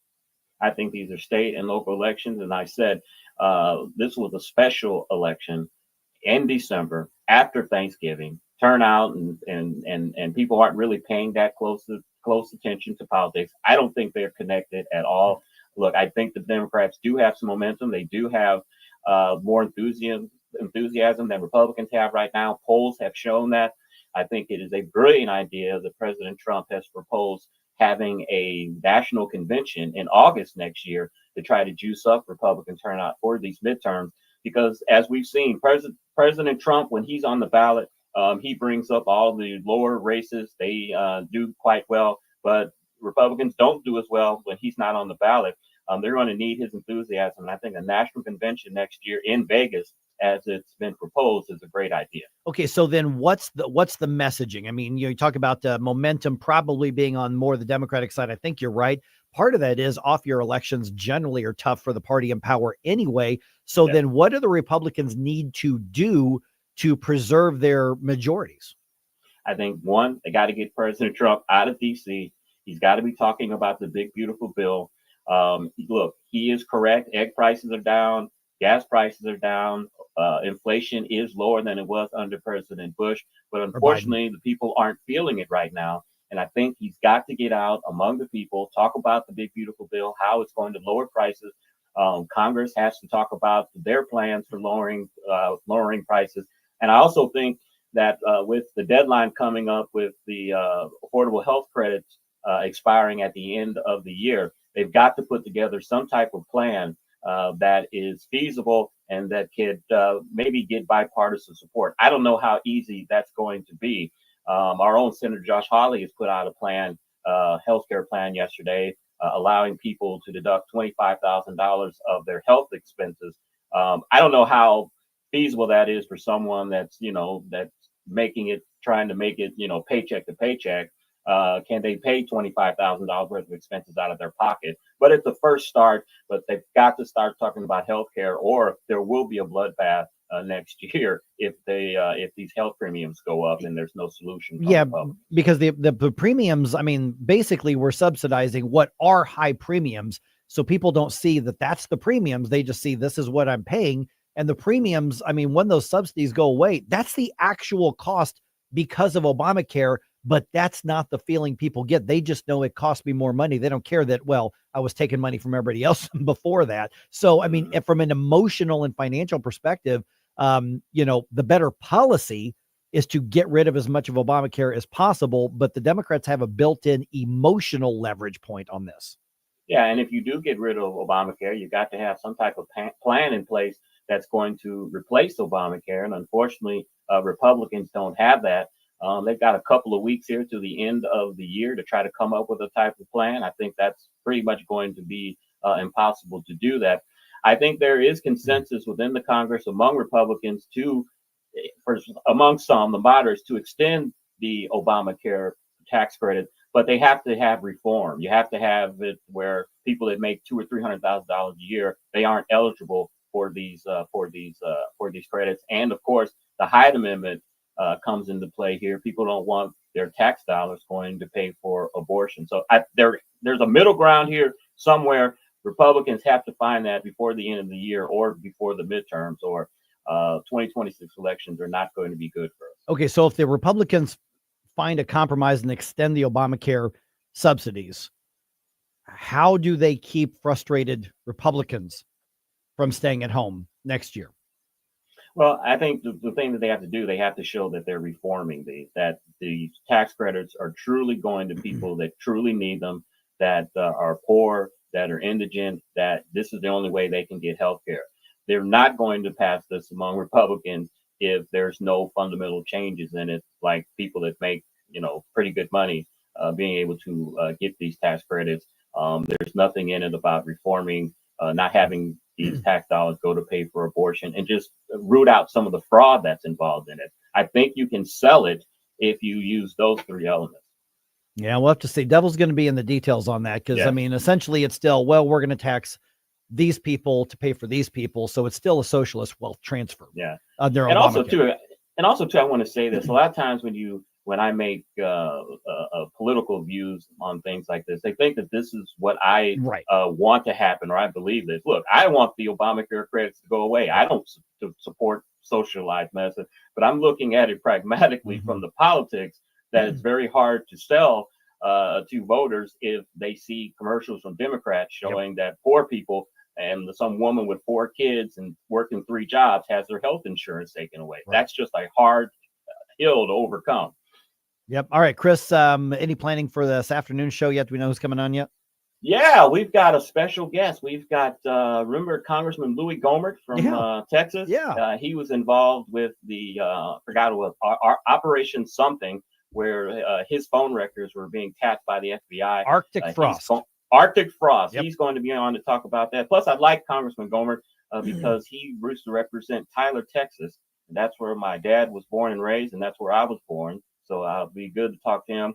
And of course, on Wednesdays, we speak with Zach Smith. He's our Heritage Foundation legal expert. There are a lot of cases before the Supreme Court. And we're going to discuss some of those with him at 4:25.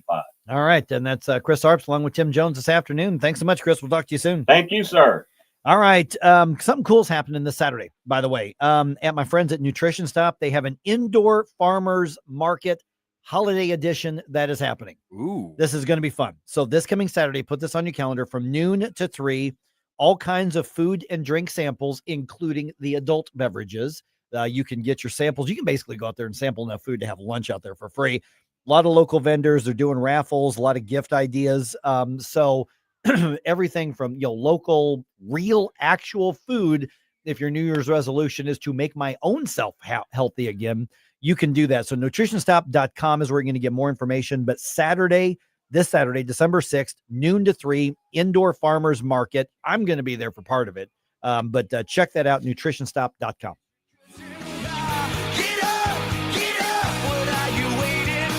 Mike Ferguson in the morning They were drinking water out of the toilet. on News Talk STL. Dr. Randy Tober here, and I know that when you're looking for a dentist, you have to make sure you choose a dental practice that's compatible with you and the needs of your family. Well, I'd like to tell you about my dentist, Dr. Dan Cusimano, and his partner, Megan Dwyer, and their team at Advanced Dentistry at St. Charles. The great team at Advanced Dentistry of St. Charles can accommodate all of your cosmetic and restorative needs because their passion is general dentistry. Implants, crowns, bridges, even dentures. That what you need the most is what they'll provide in a personalized, focused way. And they can provide therapeutic and cosmetic options like Botox and dermal fillers. Get to know them and all they have to offer by calling 636-978-0226 or visit them on the web at advanceddentistrynow.com. That's Dr. Daniel Cusimano and Dr. Megan Dwyer at Advanced Dentistry of St. Charles. That's Advanced Dentistry Now, 636-978-0226. Or visit them on the web at advanceddentistrynow.com. The Vic Porcelli Show. NPR, guess what? Got defunded, and they're going to close down operations. If they're not going to get federal funding, well, then guess what? There are plenty of radio salespeople out there in the United States who can sell time, big time. You know why they don't sell hire a sales team? Because nobody will buy advertising because they suck so bad. Oh my God! You don't see people. You're so correct. That's it right there. Vic Porcelli, live and local, weekday mornings at 9 on News Talk STL. Hi, I'm Lieutenant Governor David Wassinger. As Christmas approaches, I want to encourage you to support Missouri businesses this holiday season. When you're out shopping for the perfect gift, please stop by a local store and choose something made right here in the Show Me State. Missouri businesses are the backbone of our communities, and supporting them is a priority for me. To find Missouri-made goods and retailers near you, please visit buymissouri.net. Merry Christmas, and please remember to buy Missouri. Paid for by the Office of Lieutenant Governor David Wassinger. This is 101.9 and 94.1. I have to tell you, if this is how they're going to behave, I'm rethinking my position. News Talk STL.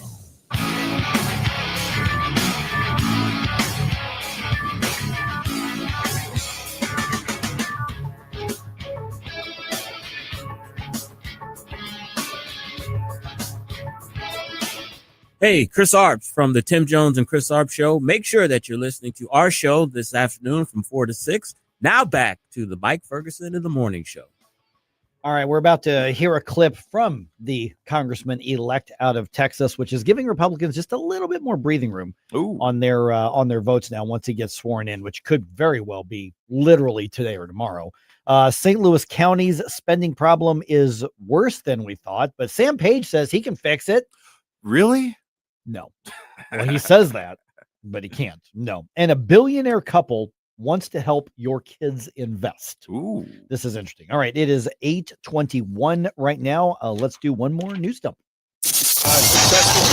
Wake up, America. It all worked out. They got all the news.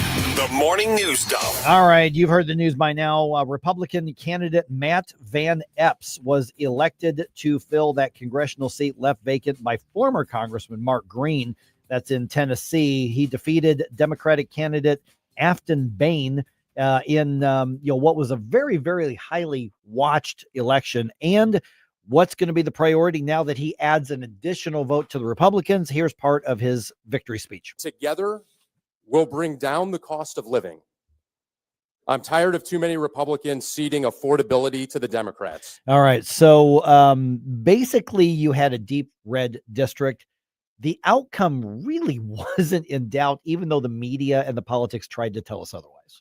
Yeah, I think the most surprising thing about this outcome is not that a Republican won in a red area. I think that it's the fact that the person that said that they hated Nashville won Nashville.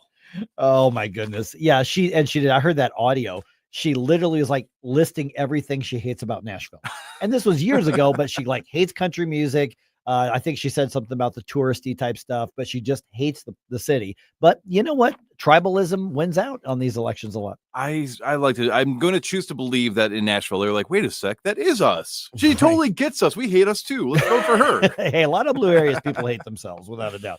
Okay, the Democratic-run St. Louis County government facing an $80 million budget shortfall in 2026. Jeez. Remember when we used to gasp when we heard it was only $60 million?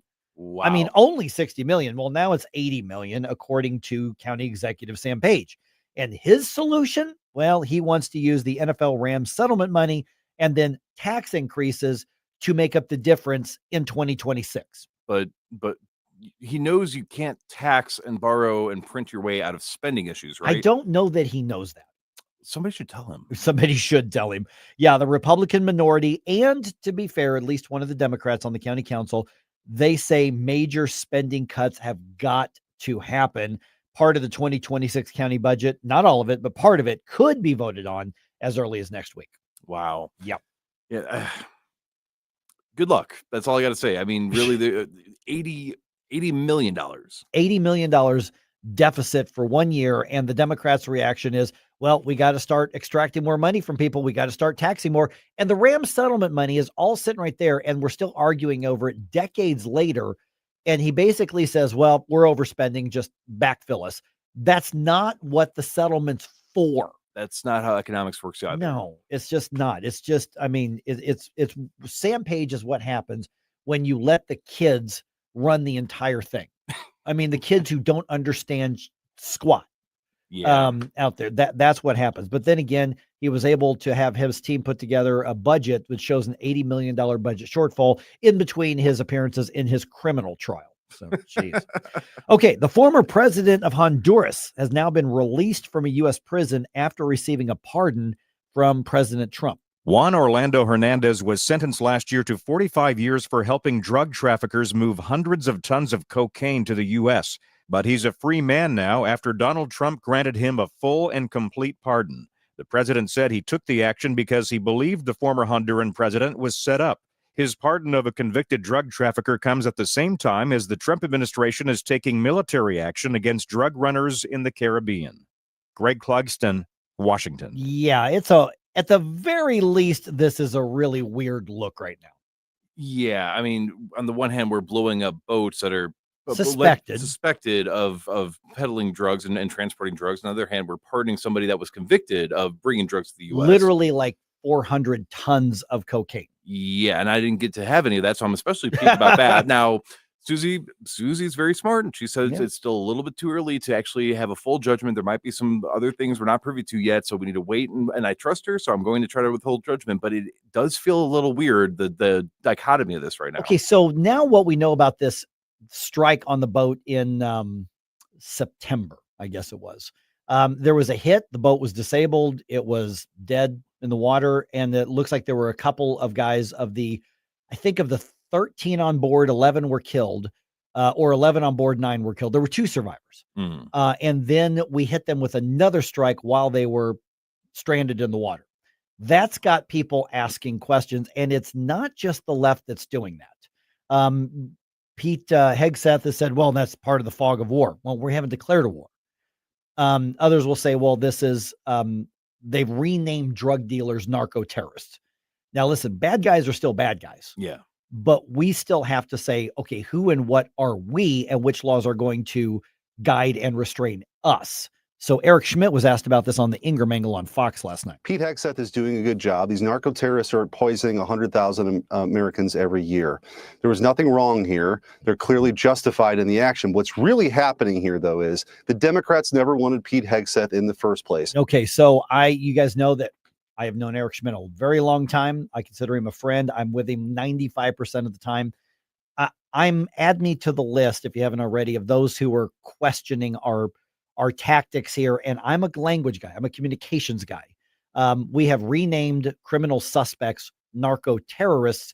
And therefore we're saying, well, if we just declare you this, then we get to blow you up fairly indiscriminately. And hopefully all the hits that we've had have been on legitimate drug smuggling boats. But it's been pointed out that when the Coast Guard basically accosts and stops boats suspected of drug smuggling, they're right about 85% of the time.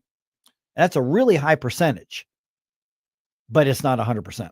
Bingo. Yeah. And I mean, I guess technically if we haven't declared war on them, they're not war crimes. So at least we're safe on that end. But yeah, you want to talk about narco terrorists. We have actual narco terrorists just south of our border.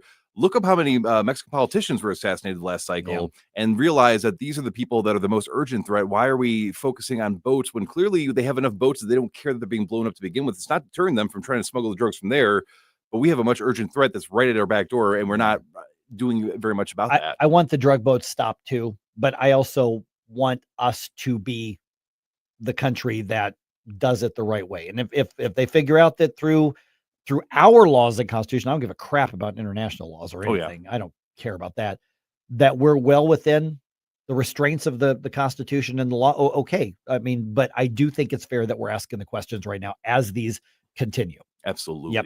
Okay. A U.S. attorney charged 8 men last week with wire fraud, accusing them of taking fraudulent payments from Minnesota's housing stabilization services. This is turning out to be a big deal. Part of the the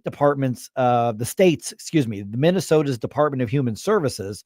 And that's all part of what is believed to have been defrauded. And it was federal money. President Trump blaming the Somali community for widespread fraud around that state. The city of Memphis now saying there's ICE enforcement all over targeting the Somali area, which is a big part of Minneapolis. Minneapolis Police Chief Brian O'Hara, though he vows that his department and his city is not cooperating with federal agents. The Minneapolis Police Department does not work with federal law enforcement for the purpose of conducting immigration enforcement. We don't provide information to federal immigration authorities. We don't ask people about their immigration status. So the Treasury is investigating, the feds are investigating accusations that Somali immigrants are funneling stolen money from these federal housing programs to Al-Shabaab, which is an Al-Qaeda affiliate in Somalia.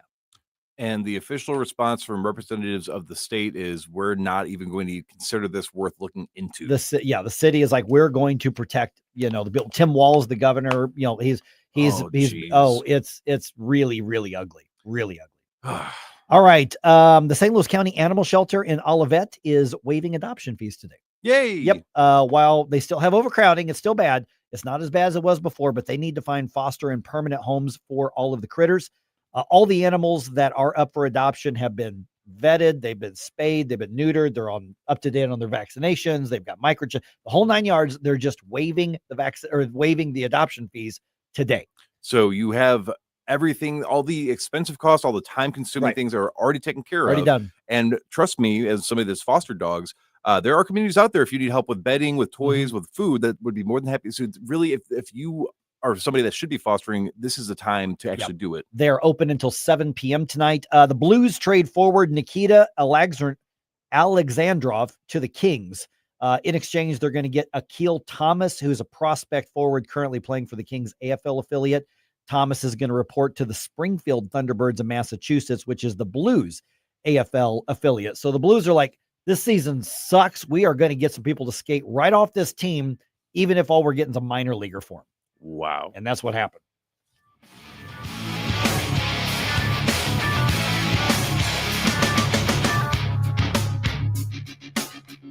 Mike Ferguson in the morning. There's something wrong with him. He's a sick puppy. On News Talk STL. From the Michaels Flooring Outlet Weather Center. I'm meteorologist Chance Koch with your first alert forecast. Temperatures going to continue to climb towards the upper 30s today, partly cloudy skies. Eventually, as we head towards the late afternoon and early evening hours, we could see a little bit of a wintry mix across the area. Overnight lows cool back down towards mid-teens across much of the area, then partly cloudy and dry as we head off throughout the rest of the week into the upcoming weekend. Temperatures into Thursday cooler, only looking at afternoon highs into the lower 20s across the region. For the First Alert 4 Weather Center, I'm meteorologist Chance Koch. Fox News commentary with Craig Gutfeld. Next. If a Lenovo computer for your business is on your holiday list, don't shop around. Just go directly to the source, Lenovo.com. It's your last chance to get exclusive deals on the PCs you want for your business, like the ThinkPad X9 14 Aura Edition and Yoga 7i 2-in-1. So avoid all that shopping chaos and price comparing, and just go directly to the source, Lenovo.com, where PCs are up to 35% off. That's Lenovo.com. Lenovo. Here's Greg Gutfeld. So 2 hero National Guard members were shot in D.C. Chalk up another victory for lack of accountability. Because if you haven't noticed, the National Guard was only in D.C. to clean up another Democrat mess. D.C. crime became unbearable due to no accountability, no consequences. And because of the terror among Dems, that enforcement might be called racist. So Trump sends in the National Guard because somebody has to be the grown-up, which is where those poor guardsmen meet another Democrat fail. An Afghan in this country with no real vetting, accountability, and clearly no follow-up, who got waved in because Dems are terrified someone might call them racist. It's the Democratic Party's entire governing philosophy. First, create disaster. Second, ignore disaster. Third, attack anyone trying to undisaster the disaster. For more commentary like this, go to foxnewspodcast.com. Hi, Sean Long with STL FenceWorks. Our company realized another extraordinary year of great business. I thank God for engineering our success and for this great nation and all the blessings it offers those who persevere and work hard.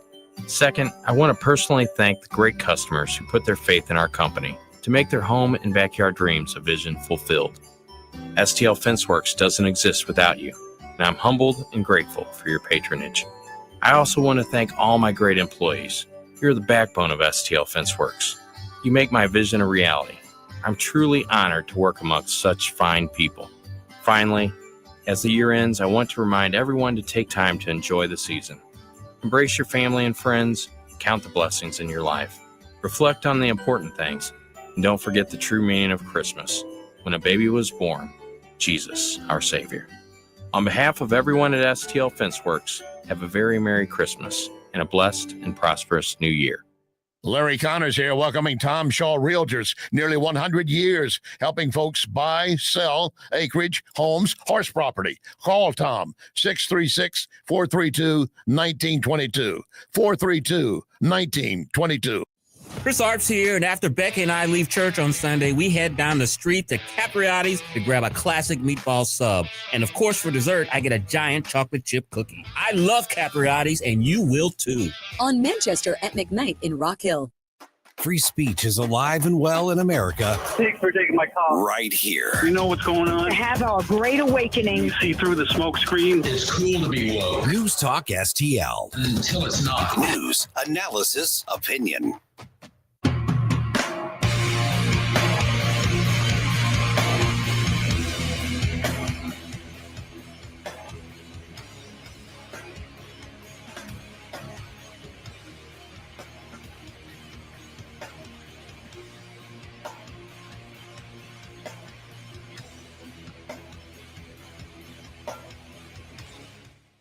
Larry Connors here. I begin my morning every day with the Mike Ferguson Morning Show while I'm doing my 10-mile run. Catch my program at 6. Now, back to Mike. This is one of those bigger picture things. I mean, we're about to tell you about a completely absurd story, but it's happening over there. happening across the pond. But here's the thing. The reason that I want us understanding these stories is because it could happen here. And we have had attempts of making government so powerful and intrusive that you could be facing criminal charges for wrongthink.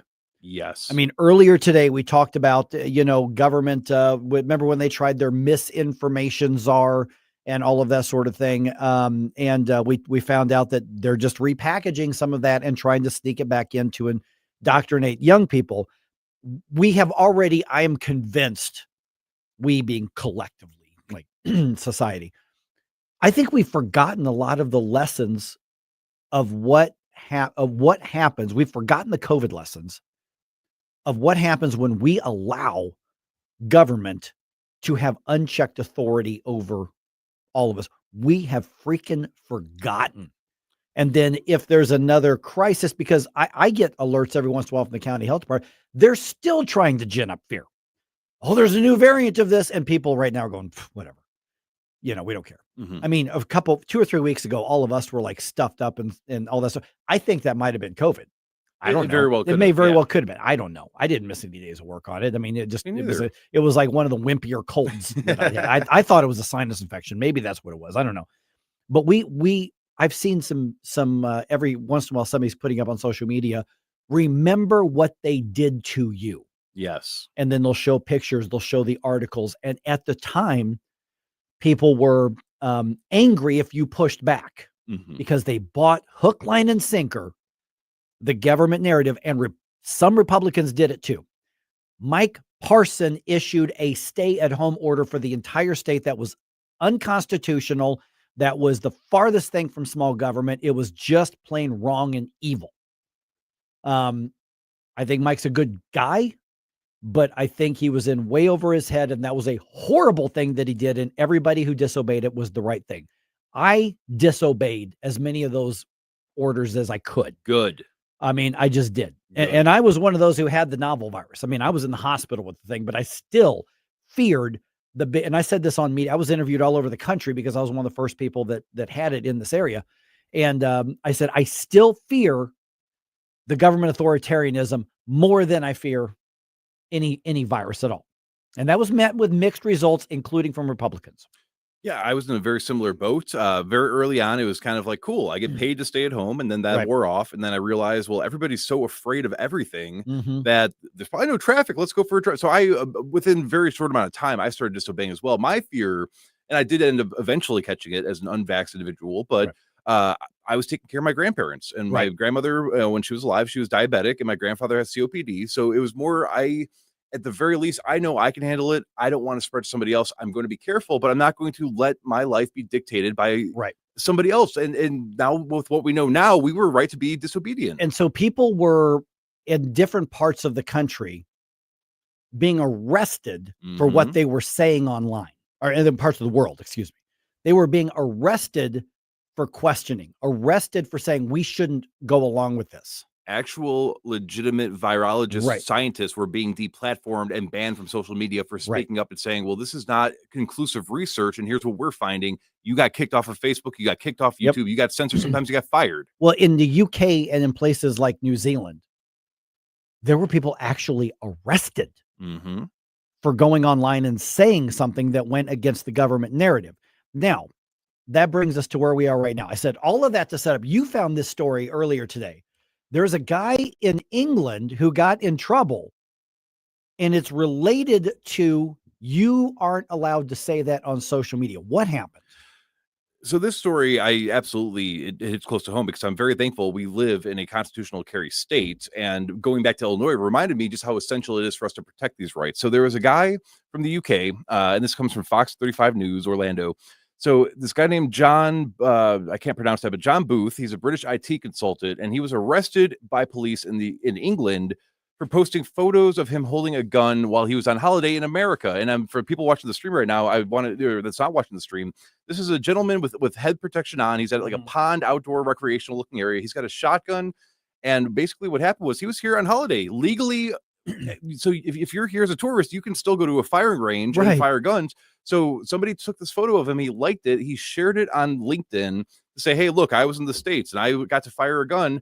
And what the police are charging him with is that there are complaints made against him over the photo because they're claiming that he posted it with the intent to cause fear and violence by posting this. So they're claiming that him posting this video of him having fun, which again you can see on the stream, that was him intentionally trying to cause fear and disruption, and people were reporting it because it made them feel unsafe, even though he was in the United States and then went back home. So he wasn't in the UK. Nope.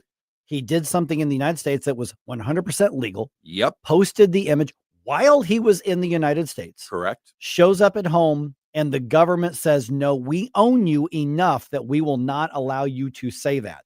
Now, keep in mind, in the UK, we're talking in Scotland and in England and some other areas, they are literally arresting people for being contrarian on Facebook and X.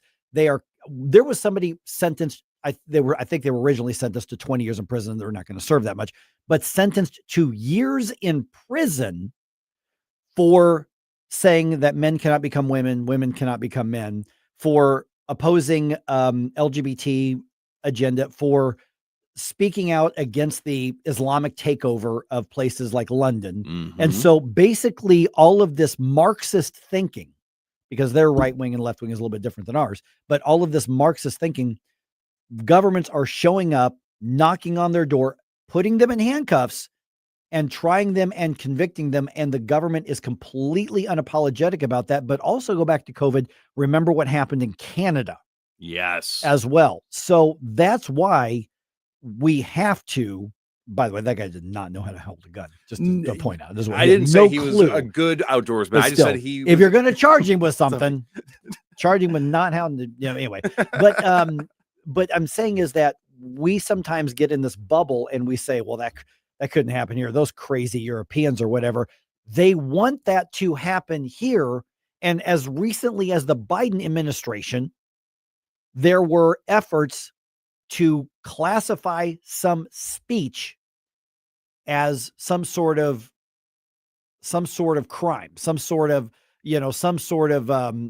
level of illegality, because it challenged narratives and because it encouraged people to push back and redress their grievances. And if the behavior of the left right now and their celebration of violence is not enough to get you to actually realize that these next few years are extremely important with the direction that we're going to go as a nation. Yeah. So going back to the Canada thing, there were Americans that had their banks deplatformed. Yeah, that's right. Including Paul Kurtman for talking positively about President Trump, or for trying to support the trucker convoy and help them protest the unlawful and the vile mandates that were going on. You had Kamala Harris. One of her promises was day one, if she becomes president, she's going to issue an executive order to confiscate guns and to do, I would have done a buyback, but now I'm going to send in people to kick down doors and take away quote unquote assault rifles. She doesn't even know what an assault rifle is. You had the social media censorship from the Biden administration. You had intel agents lying about things and covering stuff up. So if this idea that this could not happen here, that one day we're not going to see people getting arrested, and even to go back to the UK, there was a girl who was assaulted by a group of men. That's right. And her in father, Scotland. This was in Scotland. And the father spoke up against the people that attacked them, and the father was charged with hate speech. Because it was a roving group of Muslims that attacked she's 16 or 17 or something like that, and attempted to rape her. And she's the one that had the knife and ran off at least one of them. But it was a group of third world Muslims who attacked her, and they're the ones who got in trouble. Yes, and the father, and so they were going to charge the daughter with using a knife as a weapon, and then the father for hate speech. So the father got a harsher conviction than the guys that were trying to sexually assault a minor. Yeah, that, and you look at the pro censorship, the pro you can't speech is violence for the left rhetoric. I mean, why would we not think that this could not happen here? Well, and for instance, you go back to this guy who got arrested by showing back up. I think they arrested him at Heathrow, like at the airport, I think. And there's a comedian as well that we just talked about a couple there was ago. one of those. Yeah. And so you may say, well, they'll sort it out. They're not going to go through. Oh, no. They'll go through with it. He's probably going to do time. There was, we played this on the Dr. Tobler show. Even there was a gentleman who reposted something on Facebook. Somebody else had already posted, and the person got mad because it made him look stupid. So the original poster called the police on the guy that reposted his thing, said, this person offends me. The cops showed up to arrest the guy that reposted the post that was already. That is how insane these people have gotten. Yeah. And that's the bottom line of big government thinking. And don't think for a minute that the Zoran Mamdamis of the world don't like this pattern of government. This is the Marxist playbook, because the ultimate goal is God is the state is God, and government runs your individual lives to the point of there is wrong think and wrong speak, and you're not allowed to think or speak differently than what the government tells you. And we're seeing that in real time right now. And these people that call themselves Antifa are not against authoritarianism. They're just mad because their authoritarians are not the ones in power right now. Yeah, they want their authoritarians. Yes.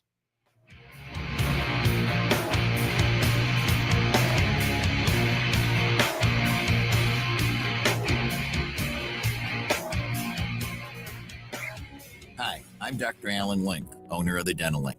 You've heard ads about teeth in a day, but did you know that you'll be chewing on plastic, acrylic teeth? Here at the Dental Link, we can give you porcelain crown and bridge teeth utilizing mini dental implants that function much more like real teeth at about half the cost. Plus, mini dental implants are less invasive, less painful, and your recovery time is much shorter. Give us a call at 314-794-6464 or simply visit us today at thedentallink.com. I'm Dr. TJ, owner of the Institute of Natural Health, co-owner of Optimal Nutraceuticals, and the host of Wellness One. Wellness One is designed to cut through the nonsense and provide you common sense science-based information regarding health and wellness. On the show, we discuss topics like thyroid health, gut health, hormone optimization, and many others. Our show airs Saturdays at 10 a.m. and 2 p.m. and Sundays at 11 a.m. and 3 p.m. right here on NewsTalkSTL. And you can visit us at inhstl.com. That's inhstl.com. If you're worried about losing your health insurance through Medicaid, we have great news for you. New government regulations have expanded the Affordable Care Act. And now you may qualify to get health insurance for you and your family through the Affordable Care Act. Call now to learn if you qualify. We know the healthcare regulations regarding Medicaid, and we've helped thousands of people find quality, affordable health insurance. Plus, all our research is free to you. So call us. With just one call, we'll shop from hundreds of different insurance companies to find you the right affordable health insurance plan. So if you're worried about losing your Medicaid insurance, call right now. Speak with a licensed agent and find how you may qualify for a new health insurance plan. 800-479-0931. 800-479-0931. 800-479-0931. That's 800-479-0931. Paid for by the Health Insurance Hotline. Columbo and Company. Jasmine Crockett somehow continues to make her Epstein comments from weeks ago worse for herself. We'll explain the latest Wednesday. Plus, Rodney Boyd, Danny Define, and we'll open Close's cabinet. Live and local weekdays at 2 on NewsTalkSTL.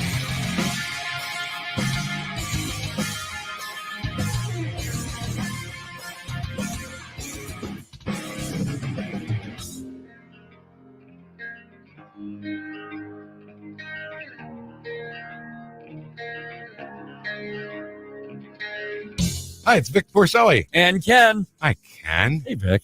Ken and I are on every Monday through Friday here on News Talk STL. Right now, you're listening to Mike Ferguson in the morning on 1019 and 94.1 News Talk STL. Whoosh, my morning, people. Okay, real quick. Congratulations to our own Nick Schroer. Yes. Yes. He, as you know, in addition to his duties being in the state Senate, he actually hosts a couple of shows for us here on the weekend, Stand and Fight, St. Charles Patriot Radio, and in the American Legislative Exchange Council's kind of national shindig last night in Texas. He was actually awarded the Antonin Scalia Award for bringing balance back to government. Yeah. So if you go to News Talk STL's social media, particularly Facebook, we have actually reposted the pictures from that last night. A lot of the Freedom Caucus folks were at that. So congratulations to Nick. The trolls are trying to go after him already, which good they luck. Always do. Yeah. Have fun with that. You know, we'll see how that works out for you, but congratulations, Nick Schroer. And then obviously you can hear him this weekend on News Talk STL here as well. Yeah, and I mean, he's not only very entertaining to follow online, but you listen to him and you can tell he really does have a passion for trying to keep Missouri sane. So if anybody deserves it, I would absolutely say Nick Schroer is among the very top, the cream of the crop, as Macho Man Randy Savage would say. Yeah, man. Yeah. It's kind of funny. Everybody has an impression because it's so easy to do that particular, but you can't go wrong with it. And I only say that one because there was a photo that he had of his face photoshopped on like an old WCW wrestler. I'm like, okay, so if he's listening, hopefully he knows he's a cream of the crop. That's right. Oh my goodness. All right. Also, just real quick here as well, our friends at Nutrition Stop, because I talk about them quite a bit. I mean, obviously, I'm running out there today because I ran out of my protein. I need to go get that. This Saturday, the 6th is Saturday, right? Yeah. So Saturday, December 6th, noon to 3, they're having an indoor farmers market, kind of a holiday edition for that. Whole lot of, free food samples, free drink samples. Yes. Including the adult beverages, and a lot of local vendors with real food. So there's going to be a lot of things you can try, just no reservations needed. Just kind of show up and just go to nutritionstop.com and give you the directions, or put in Nutrition Stop, on your maps, and it'll take you right there. I'm actually going to be there this afternoon, or right around midday. I'm leaving from here and I got to grab a couple things. So I'll be there, but I'm also going to be there at this on Saturday. Are you going to have a cardboard cutout of like the before and after, with like, you and your big jeans and then what you look like now? I'm sure there are pictures of me when I was much, much bigger. I don't know where they are, but I'm sure there are some out there. You got to find like the old jeans and just be like, look, this is what it did for me. I'd like the old, the Weight Watchers commercials. That did that. The Nutrition Stop photos, right? Yeah. But yeah, it's out there. And, the last time I went to one of these, it was a lot of fun, but 2, oh my gosh, the food was good. And they're like, here, take another plate, take another, they just, it's going to be a lot of fun. So check that out. Yeah. You've brought me some of their jerky, and I'm a big jerky guy. Their jerky is amazing. And Ryan, I mean, we've had him on a few times, and he is I have not met somebody that has as much patience for my dumb questions as I have Ryan. So if you're out there and you're a little intimidated, you're like, I hear Mike talk about it all the time. I see the stream. I know he's in better shape, but I just don't know where I need to start. Just talk to Ryan. Yeah. Oh yeah. Yeah. The whole team. I mean, they're really, matter of fact, that my wife asked me, she wants to, she's like, I don't like the vitamins I've got. Can you get me some next time you're out there? So I was out there a few days ago. And, I found Laura. I'm like, Laura, got a chick question for you. My wife wants new vitamins. Here's the situation. And, she went and compared, and she goes, yep, here's the one you need. So, I think Rachel's back. Yeah. She got back from DC, overnight. So she was in DC. And so she hasn't got those yet, but yeah, they were just very, very, very helpful. So check that out. December 6th, noon to 3, totally free, worth the trip out there. Okay. So when you look back, kind of at a lot of the stuff that, we've covered today, obviously the big news is the Tennessee special election. Yes. And it's really only the big news for a couple of reasons. One, because no other elections were happening. So it was the one that was happening. But the left really, really, really wanted to flip that seat. The media wanted to flip that seat. They had no chance of flipping that seat. I mean, which is one of the reasons I think media and the pollsters just lied about how close that was. But here's the thing, is some of the headlines that I saw when I got up this morning still tried to frame this as a Democratic win because Afton Bain came so close. Well, she got blown out by 9 points. That's not close. It was not a knockout punch, but it was definitely a TKO. It wasn't. Yeah. What that means is she was not going to win. No, at all. But they say, but Donald Trump won that district by 22. So that shows all this momentum. Okay. First of all, presidential races are their own animal. I think it's silly to say we're going to judge what's going to happen in any other race by the presidential race. You're better off saying, well, what did the governor do? In that race, in that district, and that sort of thing. That's a lot closer to it, because the presidential thing, I mean, Trump won, I think they said 22 points in that district. I mean, it's a red district. Yeah. But the fact that they won by 10 points, or he won by almost 10 points, 9 point whatever points, shows that it's still a red district. It was always going to be a red district. And the Republicans get a little bit of breathing room. They've got such that tiny minority. They've got other members of Congress who are resigning. I mean, Marjorie Taylor Greene is going to be gone come January. And then there's some others who are announcing they're not going to be running for re-election.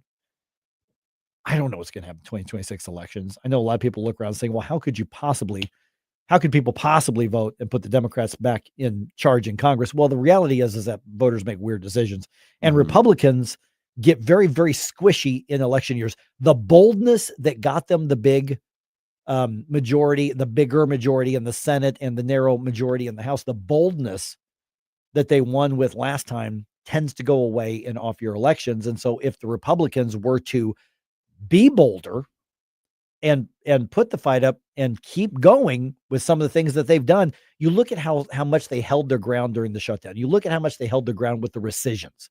You look at how much they held their ground, and they were rewarded for it. So my hope is that the Republicans hold on to this newfound thing called a spine that they've got in Washington, D.C., because I think they've got a better chance of having a good showing and maintaining the majorities if they don't get squishy and then decide, well, the Democrats want this, let's just meet them in the middle. Don't do that crap again, because if we're going to get leftist thinking, then we might as well get the professional leftist and not the amateur wannabe leftist. Be bold, move to the conservative free market direction. I mean, I'd like to see a lot more free market coming out of Republicans. They're not really conservative right now, but they really need to hold on to that backbone. Well, and then I've been mulling over, like, how do the polls keep getting it wrong? But when President Trump was talking to Joe Rogan about what the polls were saying about, him versus Harris, it's like, well, if it's within a certain margin, people are going to stay home because they feel secure enough that they have it. But if it's not within that margin, then that's when people that if you're on the losing side will actually show up because they still think they can flip it. That's why they lie. Yeah. I'm sure it is. I have no idea. I remember back when I was a reporter covering, and I guess this was I think it was the Obama race, the first time Obama was elected. And I'm sitting back there in the media bullpen covering one of the local congressional races. And I'm sitting back there with like the Washington press folks. And they were openly talking about, yeah, we knew this was going to be a blowout, but we had to make it look like it was close to keep people engaged. They behind closed doors, they even acknowledge, or they did when I was around, that they acknowledged that, oh yeah, it was never that close. We knew it, but hey, we got to do what we got to do.